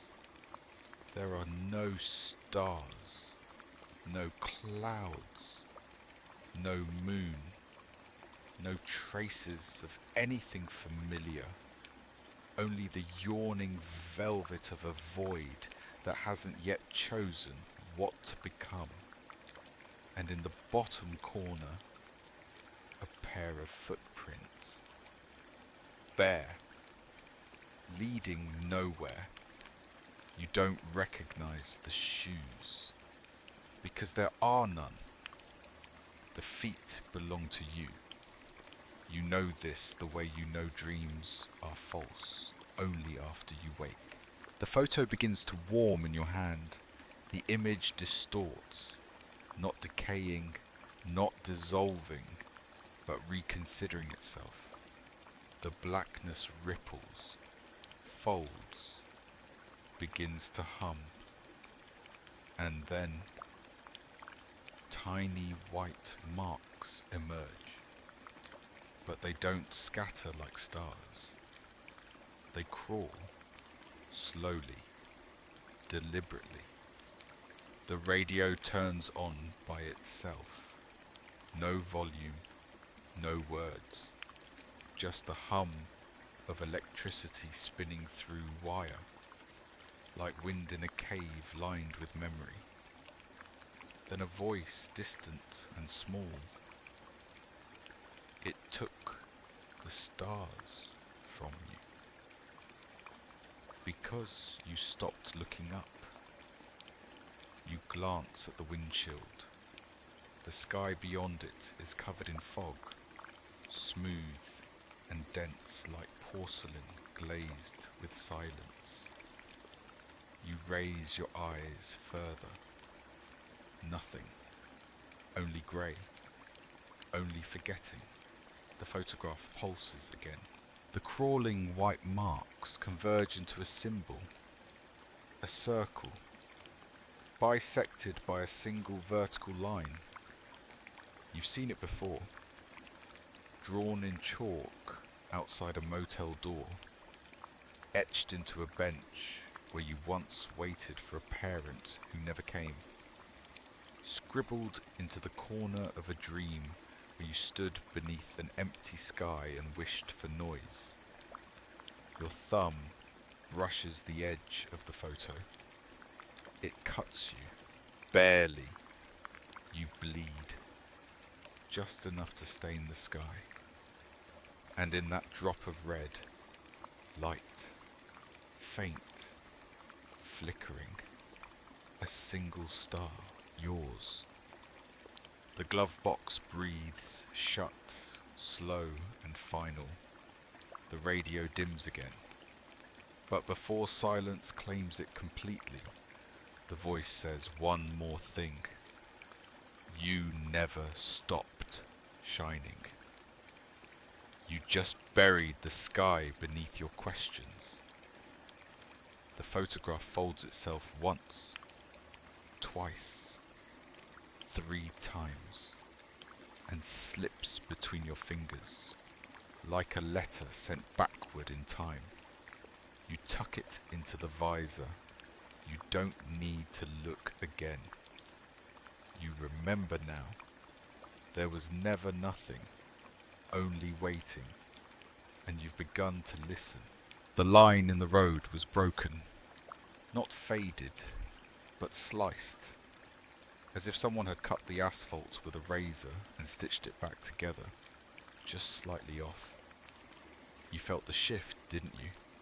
That moment where gravity blinked and your tires hummed a note lower than before.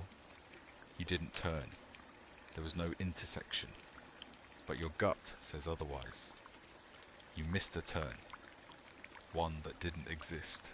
A detour not drawn, but offered. The air changes. Heavier. Not in scent, but in expectation. Like a sentence someone never finished. The trees lean differently here. Not inward. Not towards you. But away. Subtly arching back. As if the thing inside the fog isn't you. You glance at the dashboard.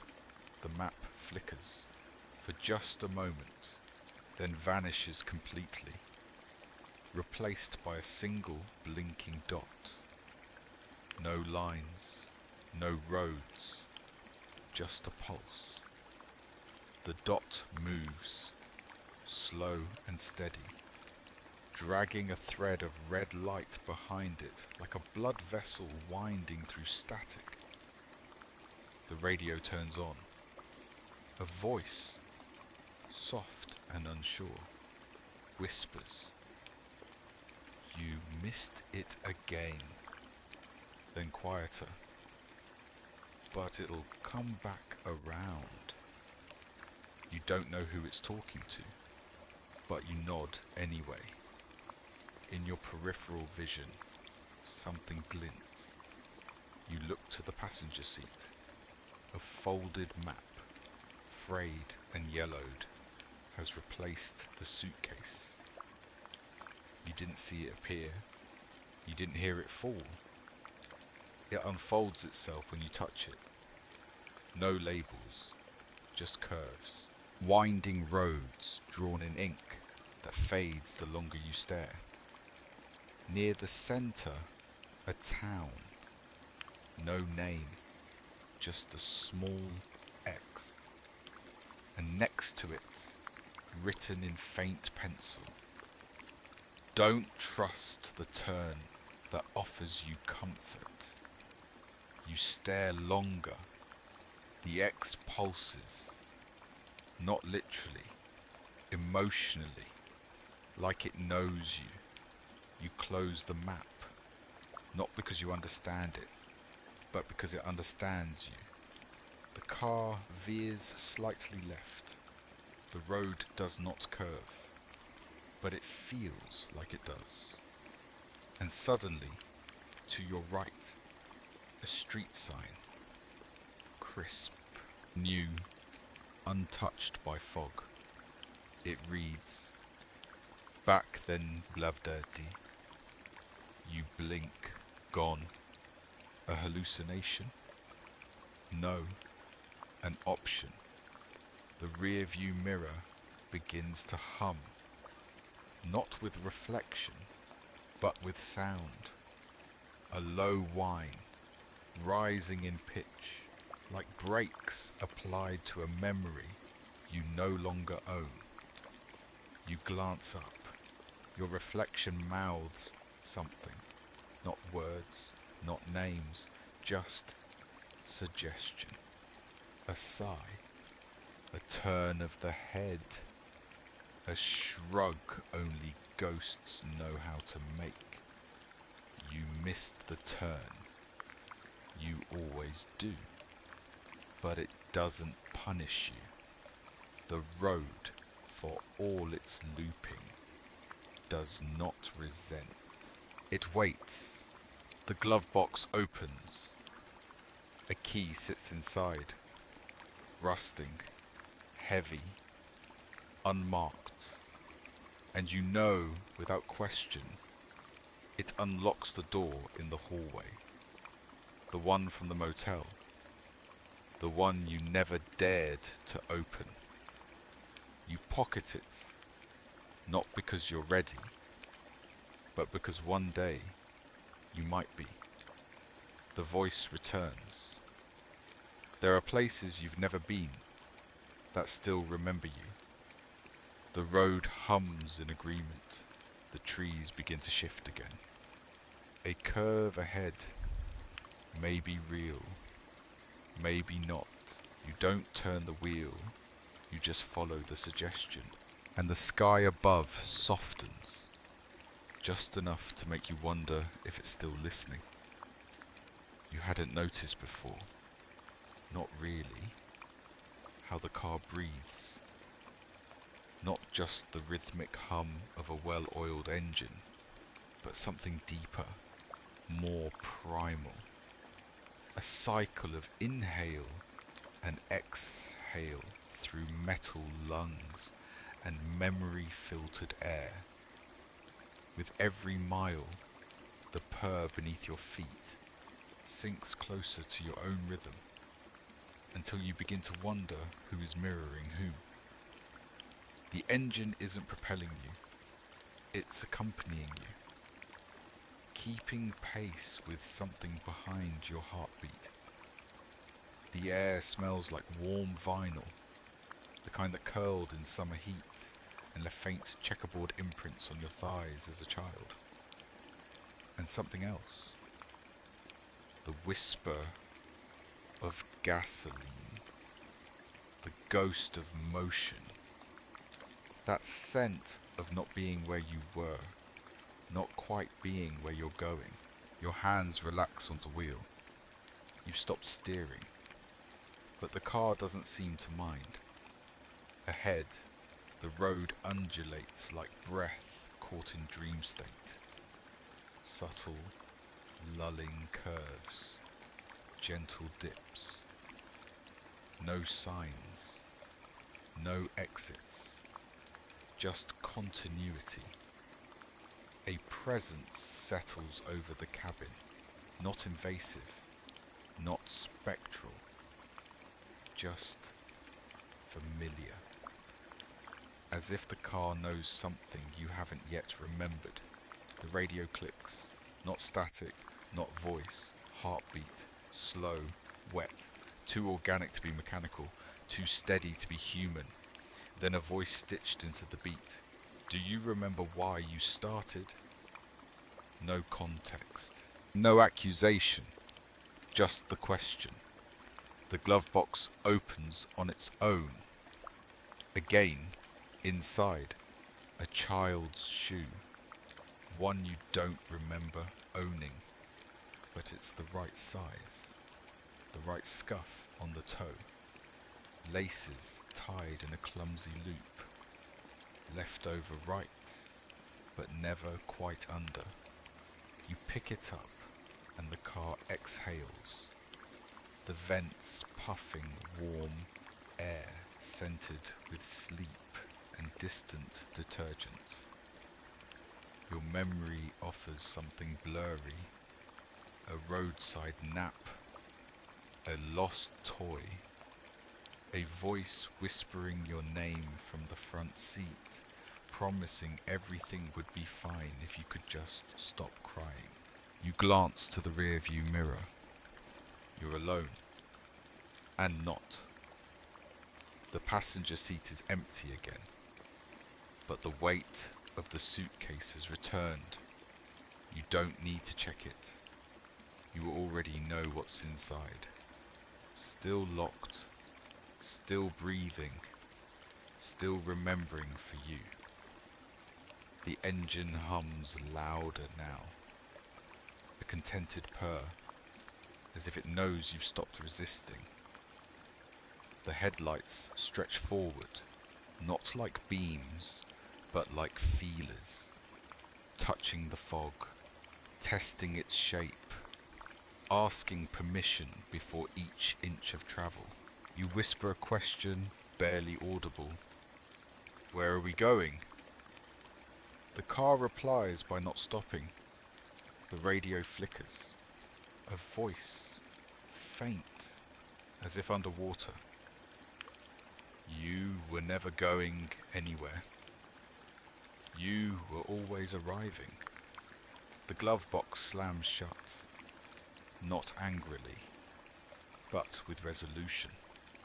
You look forward, and for the first time, the road feels less like escape, more like return. A soft curve approaches. You do not steer, you follow. The engine purrs, and so do you.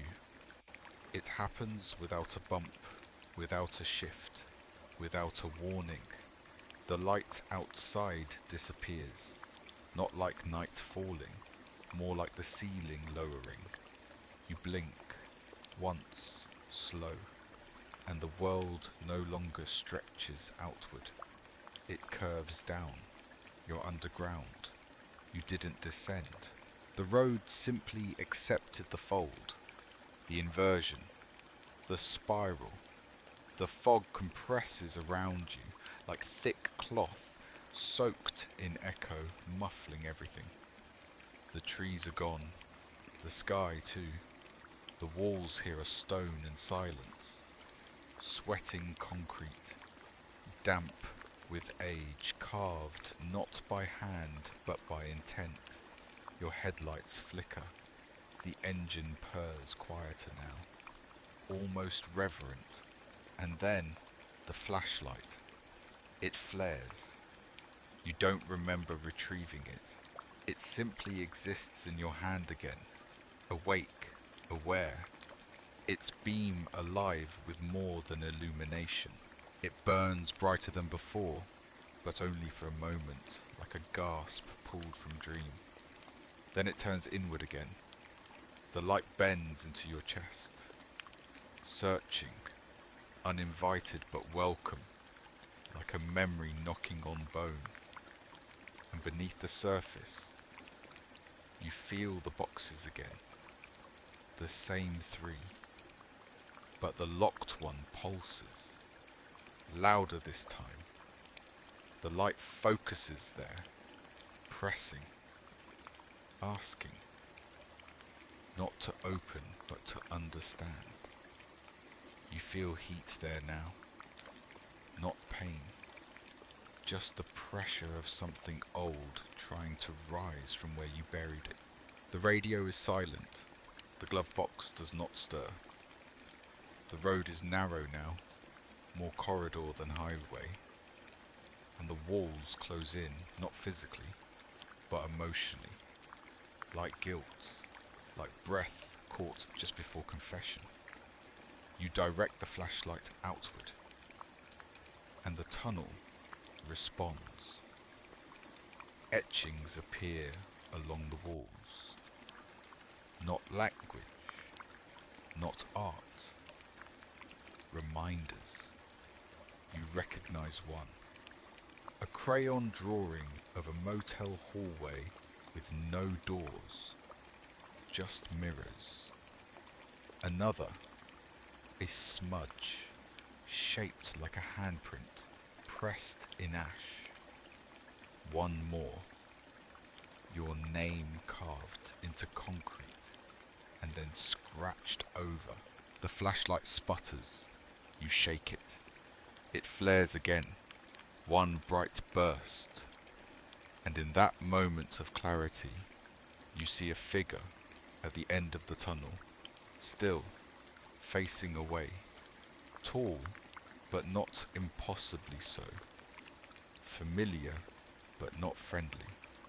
A presence built from hesitation. You call out, or think you do. Your voice doesn't echo. It absorbs. The figure tilts its head, not toward you, just aware. Listening in a way that has nothing to do with ears. The flashlight dims again. Inside your chest, the locked box clicks, but doesn't open. You feel it shift, as if something inside turned over in sleep. The figure at the tunnel's end begins to dissolve, not retreating, not running, just relinquishing form, giving itself back to shadow. The flashlight flickers, once, twice, then turns off entirely. But the path remains. Your eyes adjust to the dark, and for the first time, you realize this isn't absence, this is memory unlit. The road continues forward, down, still breathing, still remembering, and now, so are you. It creeps up on you slowly, like warmth pooling in places you thought had gone numb. The realization that your eyes have been open too long, not dry, not strained, just suspended, held in an almost blink that never finishes. You try. Nothing happens. Your body remains still, alert, obedient to something ancient. You forgot how to close your eyes. Somewhere between the looping roads and the hum of that knowing engine, you gave up the reflex, not on purpose, not in protest, but in slow erosion, like a seaside photograph losing colour grain by grain. The tunnel behind you is gone, folded into memory. The road ahead remains, but now even the illusion of choice begins to dissolve. It's narrower here, a corridor carved through velvet black, lit only by the glow of your dashboard, still burning red. 3:33 a.m. As if time never stopped offering itself. The rear view mirror is gone. Not cracked, not missing, simply absent, as though you'd finally convinced the car you no longer wanted to look back. But still, your eyes stay open. Each blink a concept, not an action. The radio clicks softly. A whisper, not in language, but rhythm. The beat of something breathing through the woven cloth. Muffled, close. And then a sound, soft, wet, the sound of blinking. Not yours, but someone's. You glance toward the windshield. Fog curls across the glass again. This time not like weather, but like handwriting. A message scrawling itself into condensation. You never needed to see. You just needed to remember. The glove box opens. Inside, a velvet sleep mask. Midnight blue, dusty with disuse. You touch it. It hums. A low sound, like breath through pillow fabric. As you lift it, the air around you tightens, not with threat, but with pause, like the moment just before sleep, when the mind decides if it will dream forward or collapse inward. You bring the mask to your face. Your hands hesitate. The road continues, but your body wavers. It wants sleep, not rest, not fatigue, release. But still, your eyes refuse. The tape recorder beside the gear shift clicks on. No cassette, no mechanism, just voice. You stayed awake so long, the dream forgot how to end. That's why it repeats.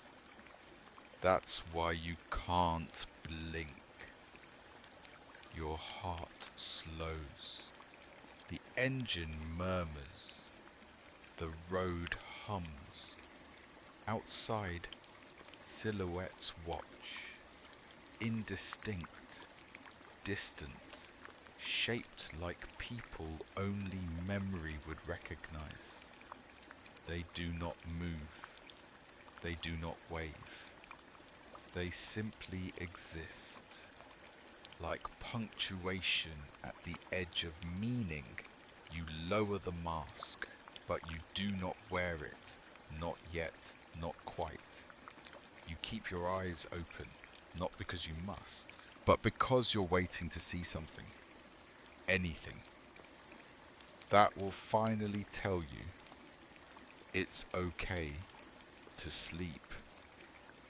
It drifts down slowly, without source, without wind. A single sheet of notebook paper curling in the still air, gliding with eerie precision toward the glass. It lands gently against the inside of your windshield, as if placed there by breath or intention. You stare. A child's drawing. Crayon lines in bold primary colours, the kind you've seen taped to refrigerators, the kind that survives years in attic boxes, the kind that once made you cry without knowing why. The scene, a house on fire, thick red and orange scribbles billowing from square windows, yellow lines meant to be flame or sunlight, or both. The grass beneath is green, too green. A sky above, empty, pale blue. Stick figures stand in the yard. 4 of them. One is you. The name is written beneath it. Your name, large, uneven. You're smiling, the others are not. One is smaller, holding your hand. One is tall, faceless. One is drawn half outside the frame, only legs and one arm, as if they walked away mid-memory. Your fingers twitch on the steering wheel. The drawing shudders. No air, no motion, just a ripple, like a heartbeat inside paper. The radio turns on, static again, then a familiar voice, faint and grainy. your own, younger. I didn't mean to leave the door open. A pause. I didn't know they'd get out. The flames in the drawing seem to flicker. You blink. They're still. But the air in the cabin smells of burnt toast and old wood. A scent you haven't known since that one house. That summer. That hallway. The glove box creaks. You don't open it. Not yet. You keep staring at the drawing, letting it press the weight of its meaning into your chest. You touch the glass where the child version of you is smiling. The crayon rubs off on your fingertip, real or real enough. From the passenger seat, the suitcase lets out a soft sound, like a sigh or the scraping of memory against old fabric. Its latch rattles once. A corner of the drawing curls inward. On the back, more crayon. A circle, a clock, no numbers. Just one hand, drawn thick, pointing upward. And beneath it, 3:33 is when the fire started. Your stomach drops, not in fear, in remembrance. The radio crackles again. The voice is different now. Calmer, maternal, tired. We didn't blame you. You just didn't know what a door meant back then. You look up. The drawing is gone. Not blown away, not crumpled, just gone. And on the windshield, in faint condensation, draw it again. But this time, add a way out. You don't speak, not yet, but your voice arrives anyway. It slips out through the speakers like breath lost in cold. Fragile, slow, uncertain. The radio hums with a gentle static that barely masks it, as though the car is trying to muffle the memory before it fully forms. But there it is. You. Not now you, then you. A version of your voice softer, younger, less filtered by silence. You can hear the questions trembling underneath it. You can hear the hope that no one replies. Are you still there? Is this what it means to be forgotten? You grip the wheel tighter, not because you're scared, because you know the answer. The road ahead stretches again, wide and echoing, framed by trees that glow faintly now, not with light, but memory.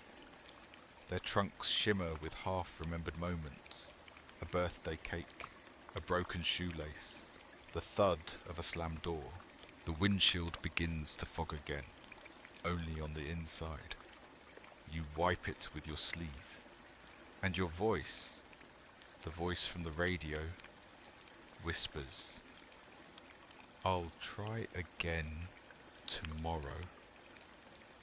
Then silence, then static, then you speak, not on purpose, not aloud, but the air thickens, and your breath shapes itself into words you hadn't planned.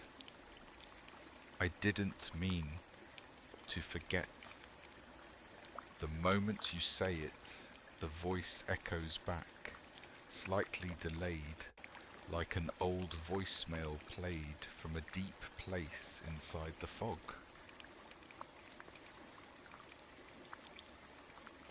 Mean to forget. You look at the radio. The screen is blank, but something pulses behind it. Something rhythmic. The glove box clicks, but doesn't open. It just clicks once, as if to say, "We heard you." You exhale, and the dashboard flickers. 3:33. Still. Always. Again. But this time, a small change. A single pixel missing from one digit. Not broken, changed. The mirror flashes, fast, like a shutter opening. You look up. Your reflection's mouth is moving, but yours is still. It speaks first. Your voice from somewhere deeper than memory. Keep going. This time, you're not alone. The windshield hums. Not mechanically, emotionally, like a lullaby hummed through teeth, through time, through layers of yourself that are finally daring to rise from sleep. Outside, the fog parts slightly. A field emerges, empty, glowing. In the middle, a single chair, wooden, child-sized, facing away. You do not stop, but your breath catches.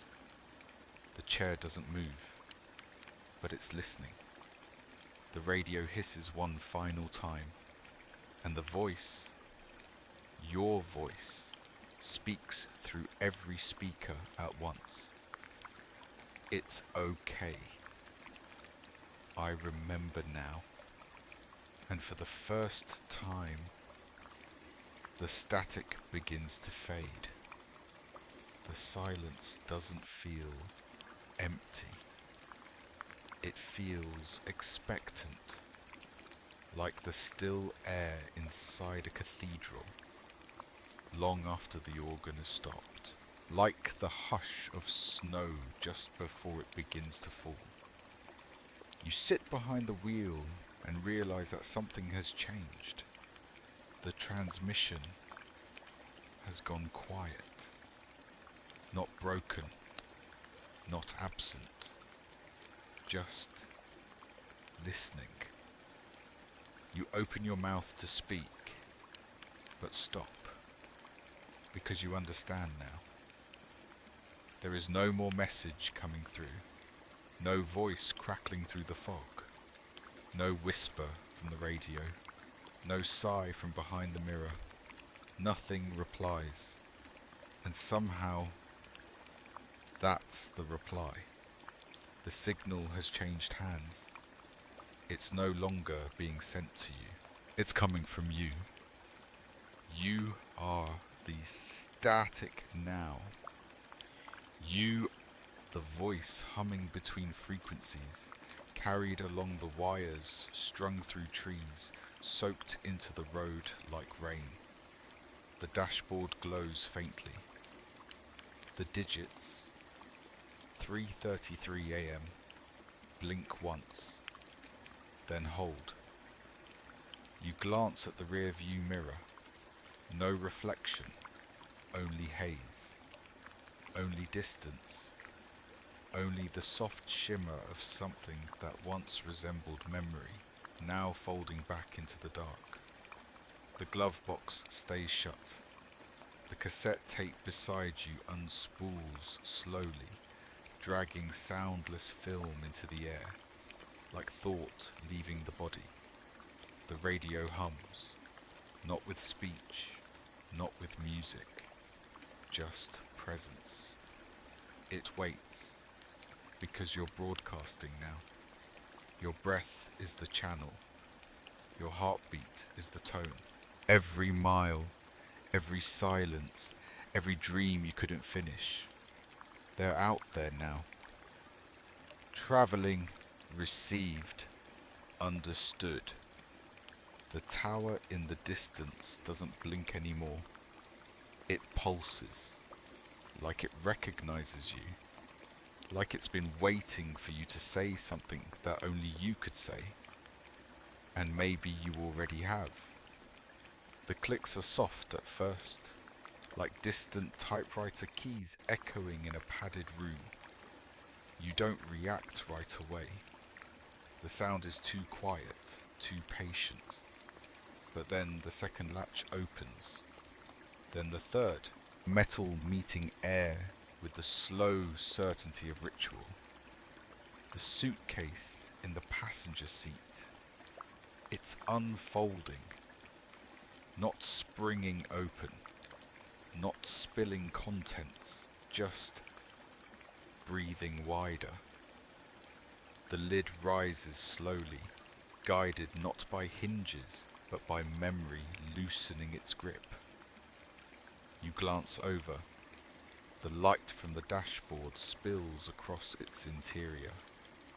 No clothes, no paper, no mundane thing. Only layers, nested boxes, small to smaller, each lined in velvet, each humming faintly in different tones, like notes played on a piano where some keys are dreams and others are apologies. Your hand drifts toward them but hesitates. You remember the locked box inside your chest, still unopened, still waiting. The suitcase seems to know. The topmost box shifts slightly, tilts toward you like an invitation whispered through breath. You open it. Inside, a key. Not to a room, not to a lock, but to a sound. You pick it up, and the moment your skin touches the metal, the radio turns on. Not with voice, with rhythm. The rhythm of you. Heart beats in reverse. A melody played from the end backward toward the beginning. The second box opens. Inside, a photograph. Your hands tremble. It's a picture of a hallway you remember only in nightmares. Long, mirror-lined. The doors are missing. The lights are blinking. You are there, mid-stride. Walking towards something not pictured. And behind you, in the reflection, someone follows. You, but older. Eyes closed. Hand reaching. You set it down. The third box opens on its own. Nothing inside. Just a shape in the velvet lining. The shape of your hand. As if something had been there once. Something you left behind and never returned for. The radio hums. Not all things forgotten are lost. Some are simply waiting to be reclaimed. Your voice again, but older now. Not a broadcast, a recording. You listen to yourself speak without recognition, as if another version of you has been looping here the whole time, trying to say it right, trying to close the suitcase, trying to forgive.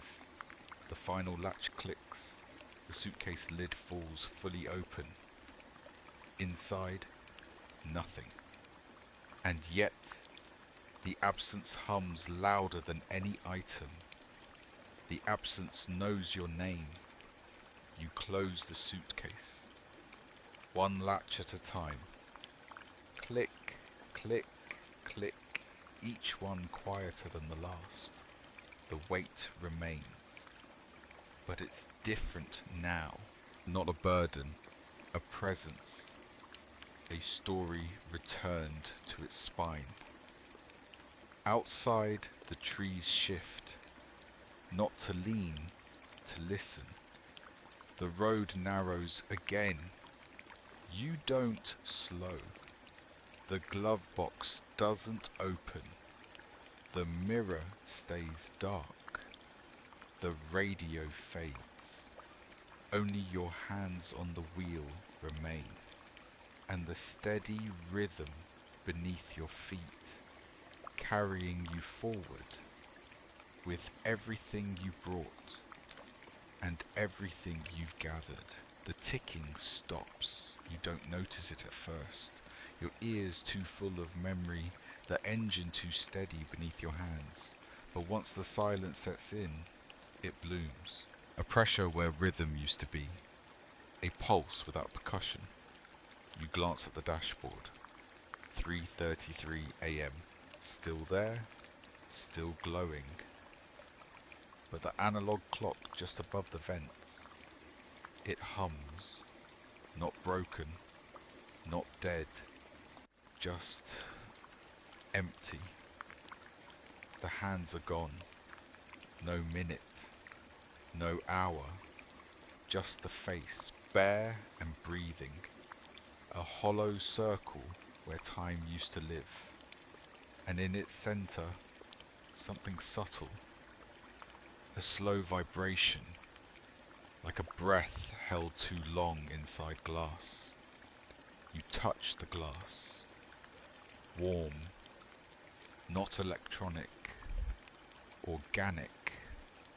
The hum enters your fingertips, travels up your wrist, finds your shoulder, roots itself in your sternum like a message forgotten halfway through a sentence. You know this feeling. You felt it before, long ago, on the last day you believed things could change. The radio remains silent, but your bones are broadcasting. Outside, the road darkens, not in colour, but in certainty. The trees become sketches. The air turns matte. The world forgets to finish itself. And yet the car continues, not out of duty, out of design. You blink. The glove box opens. Inside, a spool of cassette tape, loose, unlabeled, glinting like oil in a puddle. You lift it. The tape is warm and humming. You bring it to your ear. There is no music, no voice, only heartbeats, dozens layered, fast and slow, together like a chorus of regrets finally given a place to rest. You place the spool on the seat beside you. It does not roll. The dashboard flickers. A new message appears on the analog clock's face. Not with hands, but with light. You are not late. You are not early. You are right where you forgot to be. The hum deepens. The air tightens. And for the first time, you feel the loop flex. Not a bend, a softening, as if something inside the cycle is tired, ready to let go. You reach toward the wheel. You speak, not aloud, but inward. I remember now. The humming pauses. The fog pulls away from the edges of the road, just enough to reveal a shadow, a structure, the tower, but it's different this time. Shorter, quieter, listening, not asking, and above it, nothing. No stars, no moon, only sky like velvet waiting for the needle. You press your palm to the analog clock's face. It stops humming and glows once more. Just light, no time, no tick, just readiness. You drive on, uncounted, untimed, but no longer lost. It begins as a shape in the corner of your eye, A flicker outside the window, a stretch of dark that doesn't belong. You glance quickly, instinctively, expecting fog, a signpost, maybe the outline of a tree. But it's none of those. It's your shadow, not cast from the car, not reflected, just standing, still, tall, familiar. You blink, it doesn't. You pass it, leave it behind, but it remains. You check the side mirror, there it is, rooted on the shoulder of the road, facing forward, as if watching you go, as if staying behind on purpose. And in the rear view, now returned, now fully formed, it lingers still, fading only slowly, resisting the distance you try to place between you and yourself. The dashboard remains steady, no blinking, no ticking, just red light and mechanical breath. The radio stirs, not with voice, with footsteps, your footsteps, recorded somehow. The sound of your own shoes, on motel carpet, on forest dirt, on tile cold from silence. The rhythm is unmistakable. You were there, you are there. You left it behind, but your echo didn't follow. The glove box remains shut. No invitation. The cassette spool beside you hums softly, spinning ever so slightly, like a reel remembering its purpose. You tap the brakes, gently. The car slows, not stops. The headlights flicker, illuminating a new shape ahead. A billboard, crumbling, bent, unreadable at first. But as you draw closer, the fog parts like a sigh, and the message reveals itself. You never really left. Below that, smaller, scratched in by hand, your shadow knows where you buried the voice. You shiver, not from cold, from recognition. In your lap, the cassette tape curls tighter, threads pulling inward, wrapping around itself like muscle reforming around bone. The mirror reflects your eyes now, not your face, just your eyes, floating, disembodied, watching you from the same angle you've watched everything else. You look down. Your own shadow appears inside the car, on the floorboards, by your feet. It should move with you. It doesn't. It rests in a seated pose, facing forward, breathing shallow, waiting. You reach down, and for the first time, you touch it. It's warm, soft, yours. The radio chirps once, a high, brief tone, then silence, and then your voice, but from the shadow's mouth. You left me to remember for you. Now you're back.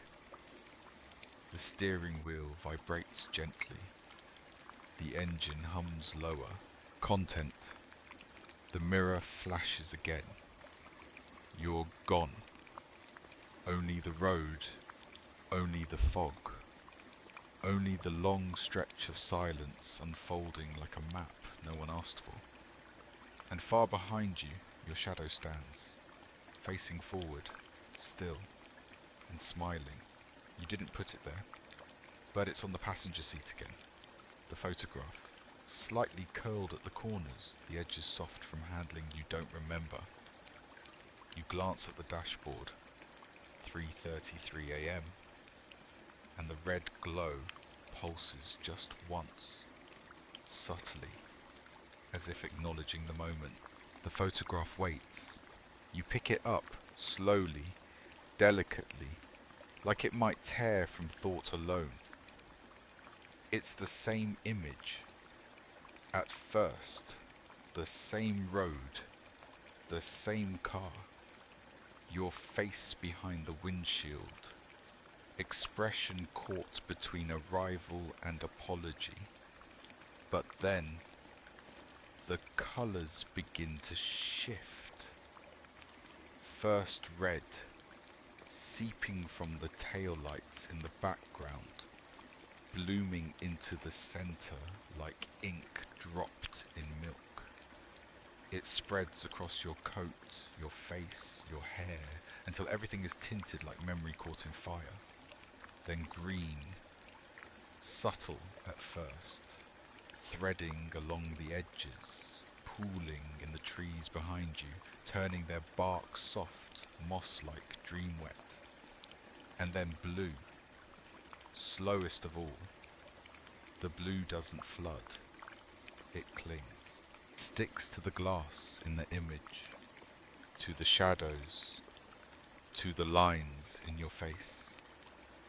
It clings like regret, thick and reluctant, the last to arrive, the last to leave.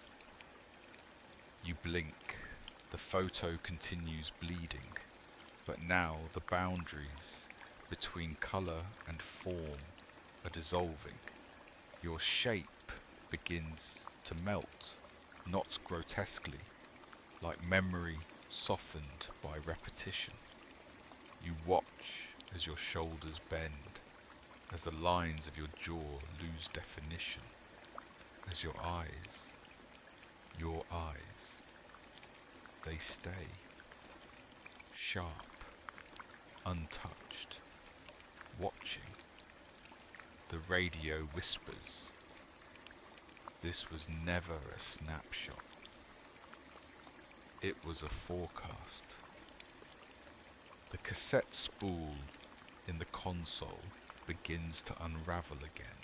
The thread glows faintly, as if each inch unwound is a sentence returning to the page. You turn the photo over, new handwriting now. You recognize it, yours, but older, wider loops, softer pressure. One sentence. You weren't supposed to hold on to it this long. The photograph warms in your hand. The red begins to pulse. The green flickers. The blue lingers. And then the paper curls inward, folds into itself, not burned, not vanished, just concluded. It falls gently from your fingers and lands without sound, becomes blank again, becomes nothing. The dashboard pulses. 3:33 a.m. Still, always. Again, but this time the glow flickers once, then twice, then fades, and the road continues without it. The photo remains at your feet. Now, just paper. Now, just silence. Now, just waiting to be used again. It slips out again. That whisper, soft, habitual, a shape your mouth has learned to make without your permission. I am sorry. No one is around to hear it. No one needs to. It was never for them. It was for the silence, for the fog, for the tire cracks in the road that click with each repetition like a metronome, counting your confessions. I'm sorry. Each time the car crosses one, your voice aligns. A breath between syllables, a heartbeat between shame. But the words feel thinner now, less like repentance, more like rhythm. The dashboard glows faintly, the analog clock still empty. No hands, just hum. The digital readout is blank, not off, just waiting. You pass another road sign, white text, black rust. No U-turns beyond this point.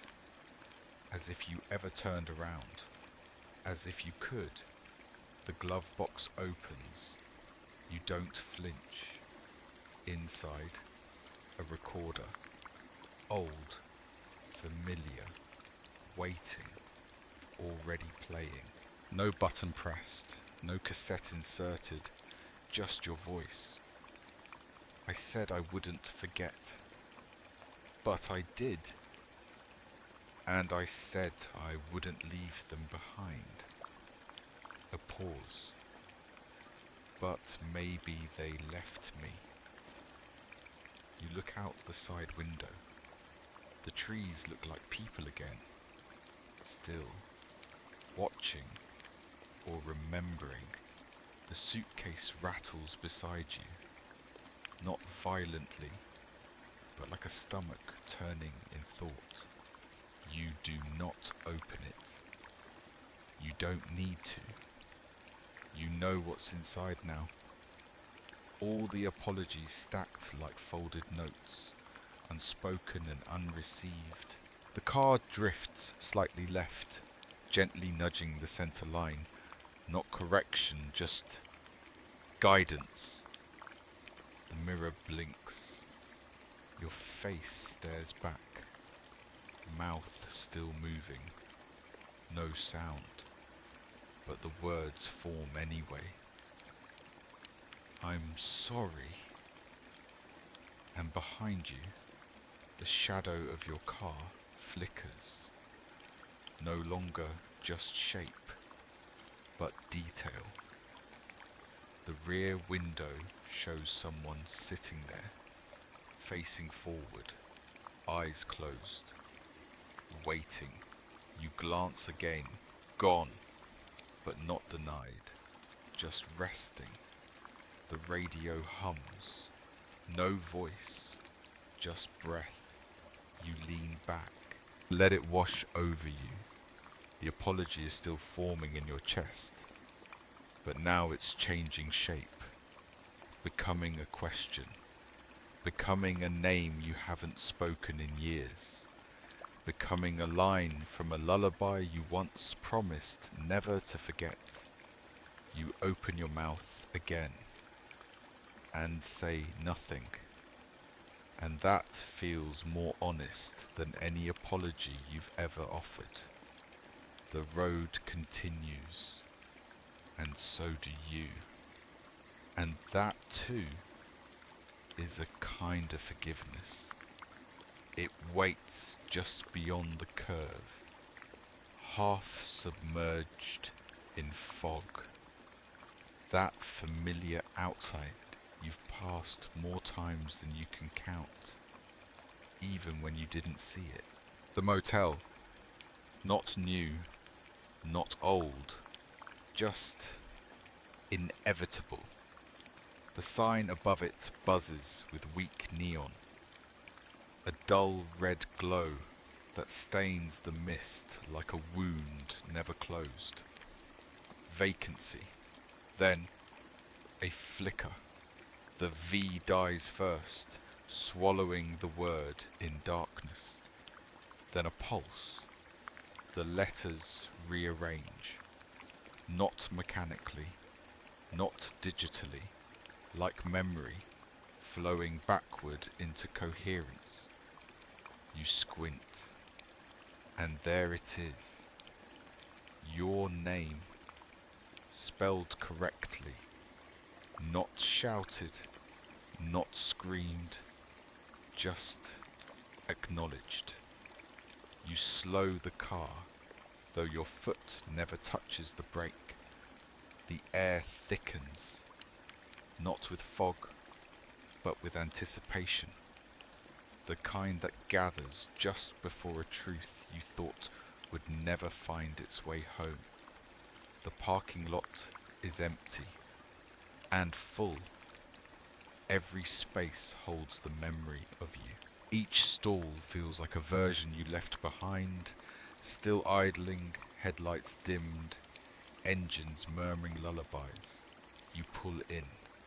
The engine hushes, as if exhaling after a long-held breath. The headlights flicker once, then go dark. You step out. The gravel beneath your feet crunches exactly the way you knew it would. The air smells like night sweats and motel coffee, of rooms wiped clean but never cleared. The front office is quiet. A key hangs on the wall, alone. Room 3. You didn't ask for it, but it knew. The sign above flickers again. Your name holds steady. Then it changes. New letters scroll across. Come inside. It's ready. You don't go to the front desk. You already know the path. The hallways are dim.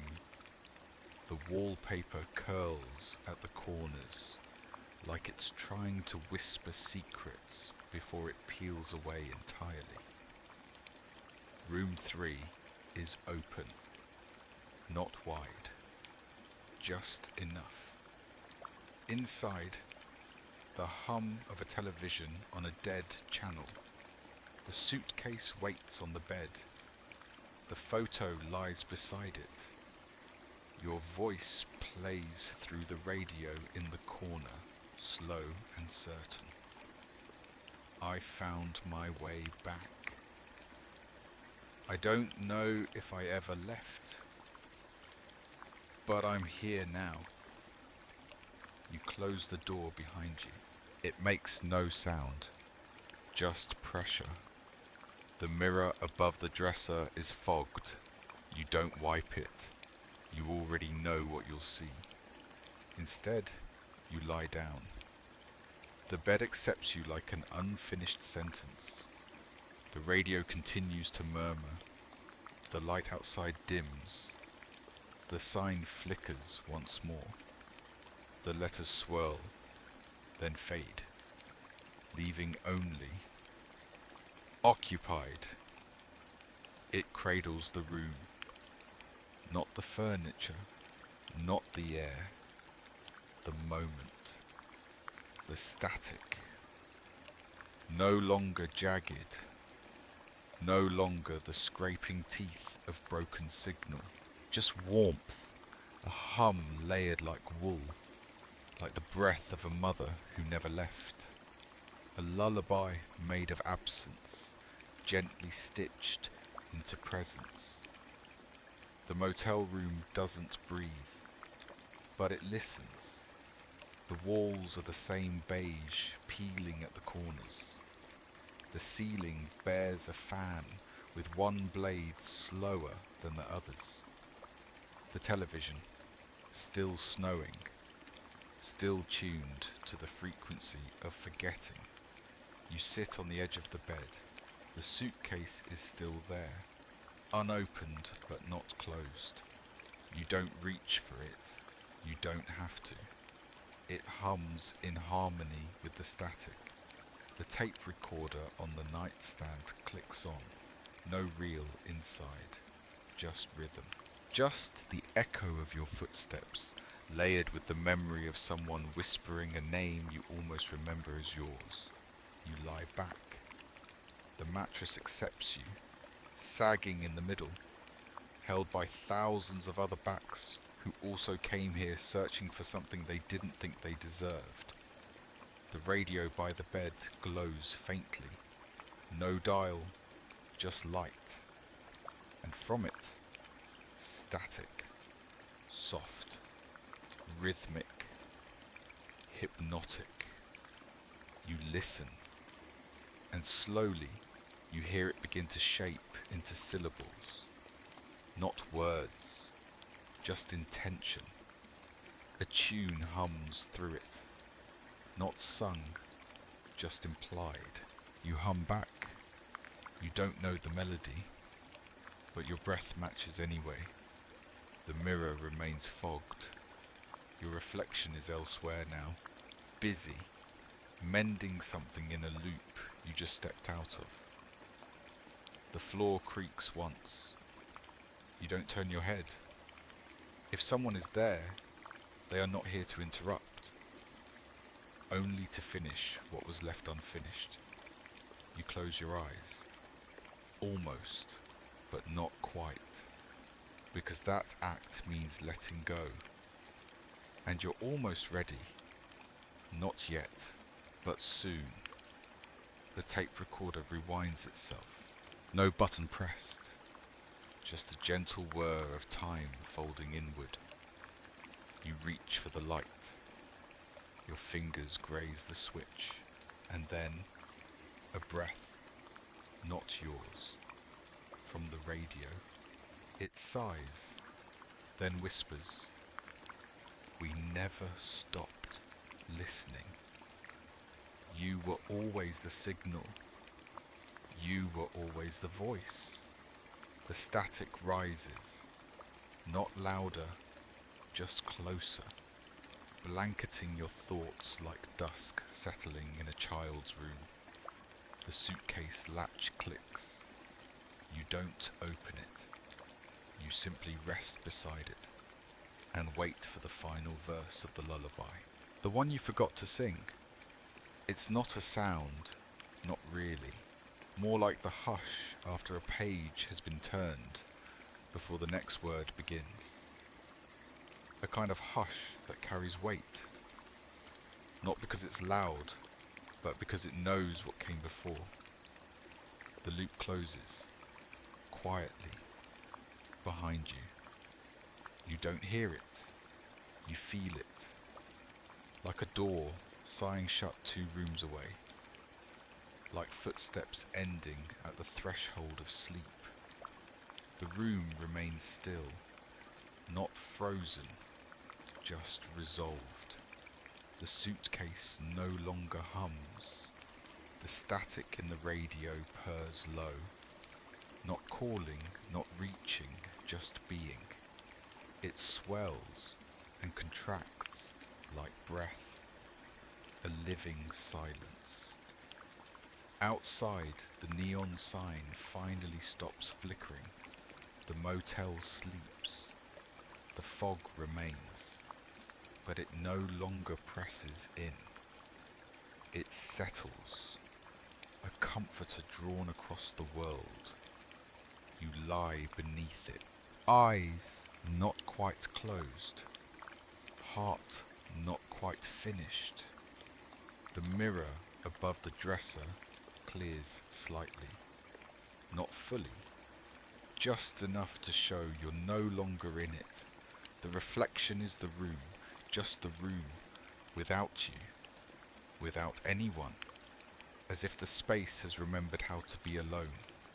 You rise slowly, no ache, no urgency, just movement. You walk toward the door. It opens before your hand touches the knob. Outside, the road again. Still curving, still quiet, but lighter now, softer. The headlights on your car flicker on. Not waiting, but welcoming. You step out beneath the endless sky, still starless, still silent, but it no longer feels empty, only paused, only waiting to be named again. Behind you, The motel fades into fog, not disappearing, just stepping backward, giving you space. You don't look over your shoulder. You don't need to. You know now. Everything you left behind will find you again. If it needs to, you reach the car, open the door. The engine purrs without complaint. The glove box remains shut. The radio doesn't speak, but it listens. The tires roll forward, and the loop closes. Without echo, without ceremony, without resistance. Just the faintest press of air, like the page of a story finally resting.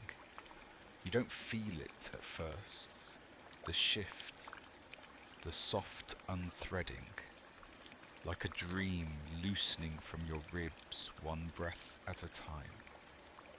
But it's happening. Your fingers still rest on the wheel.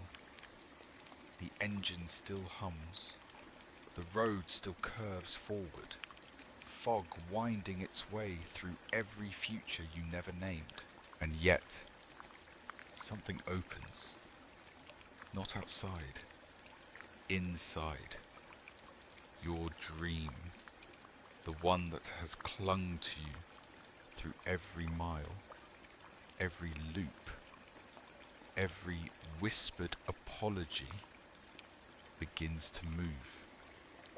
It rises quietly from the passenger seat. No sound, no weight, just warmth leaving. It doesn't look at you.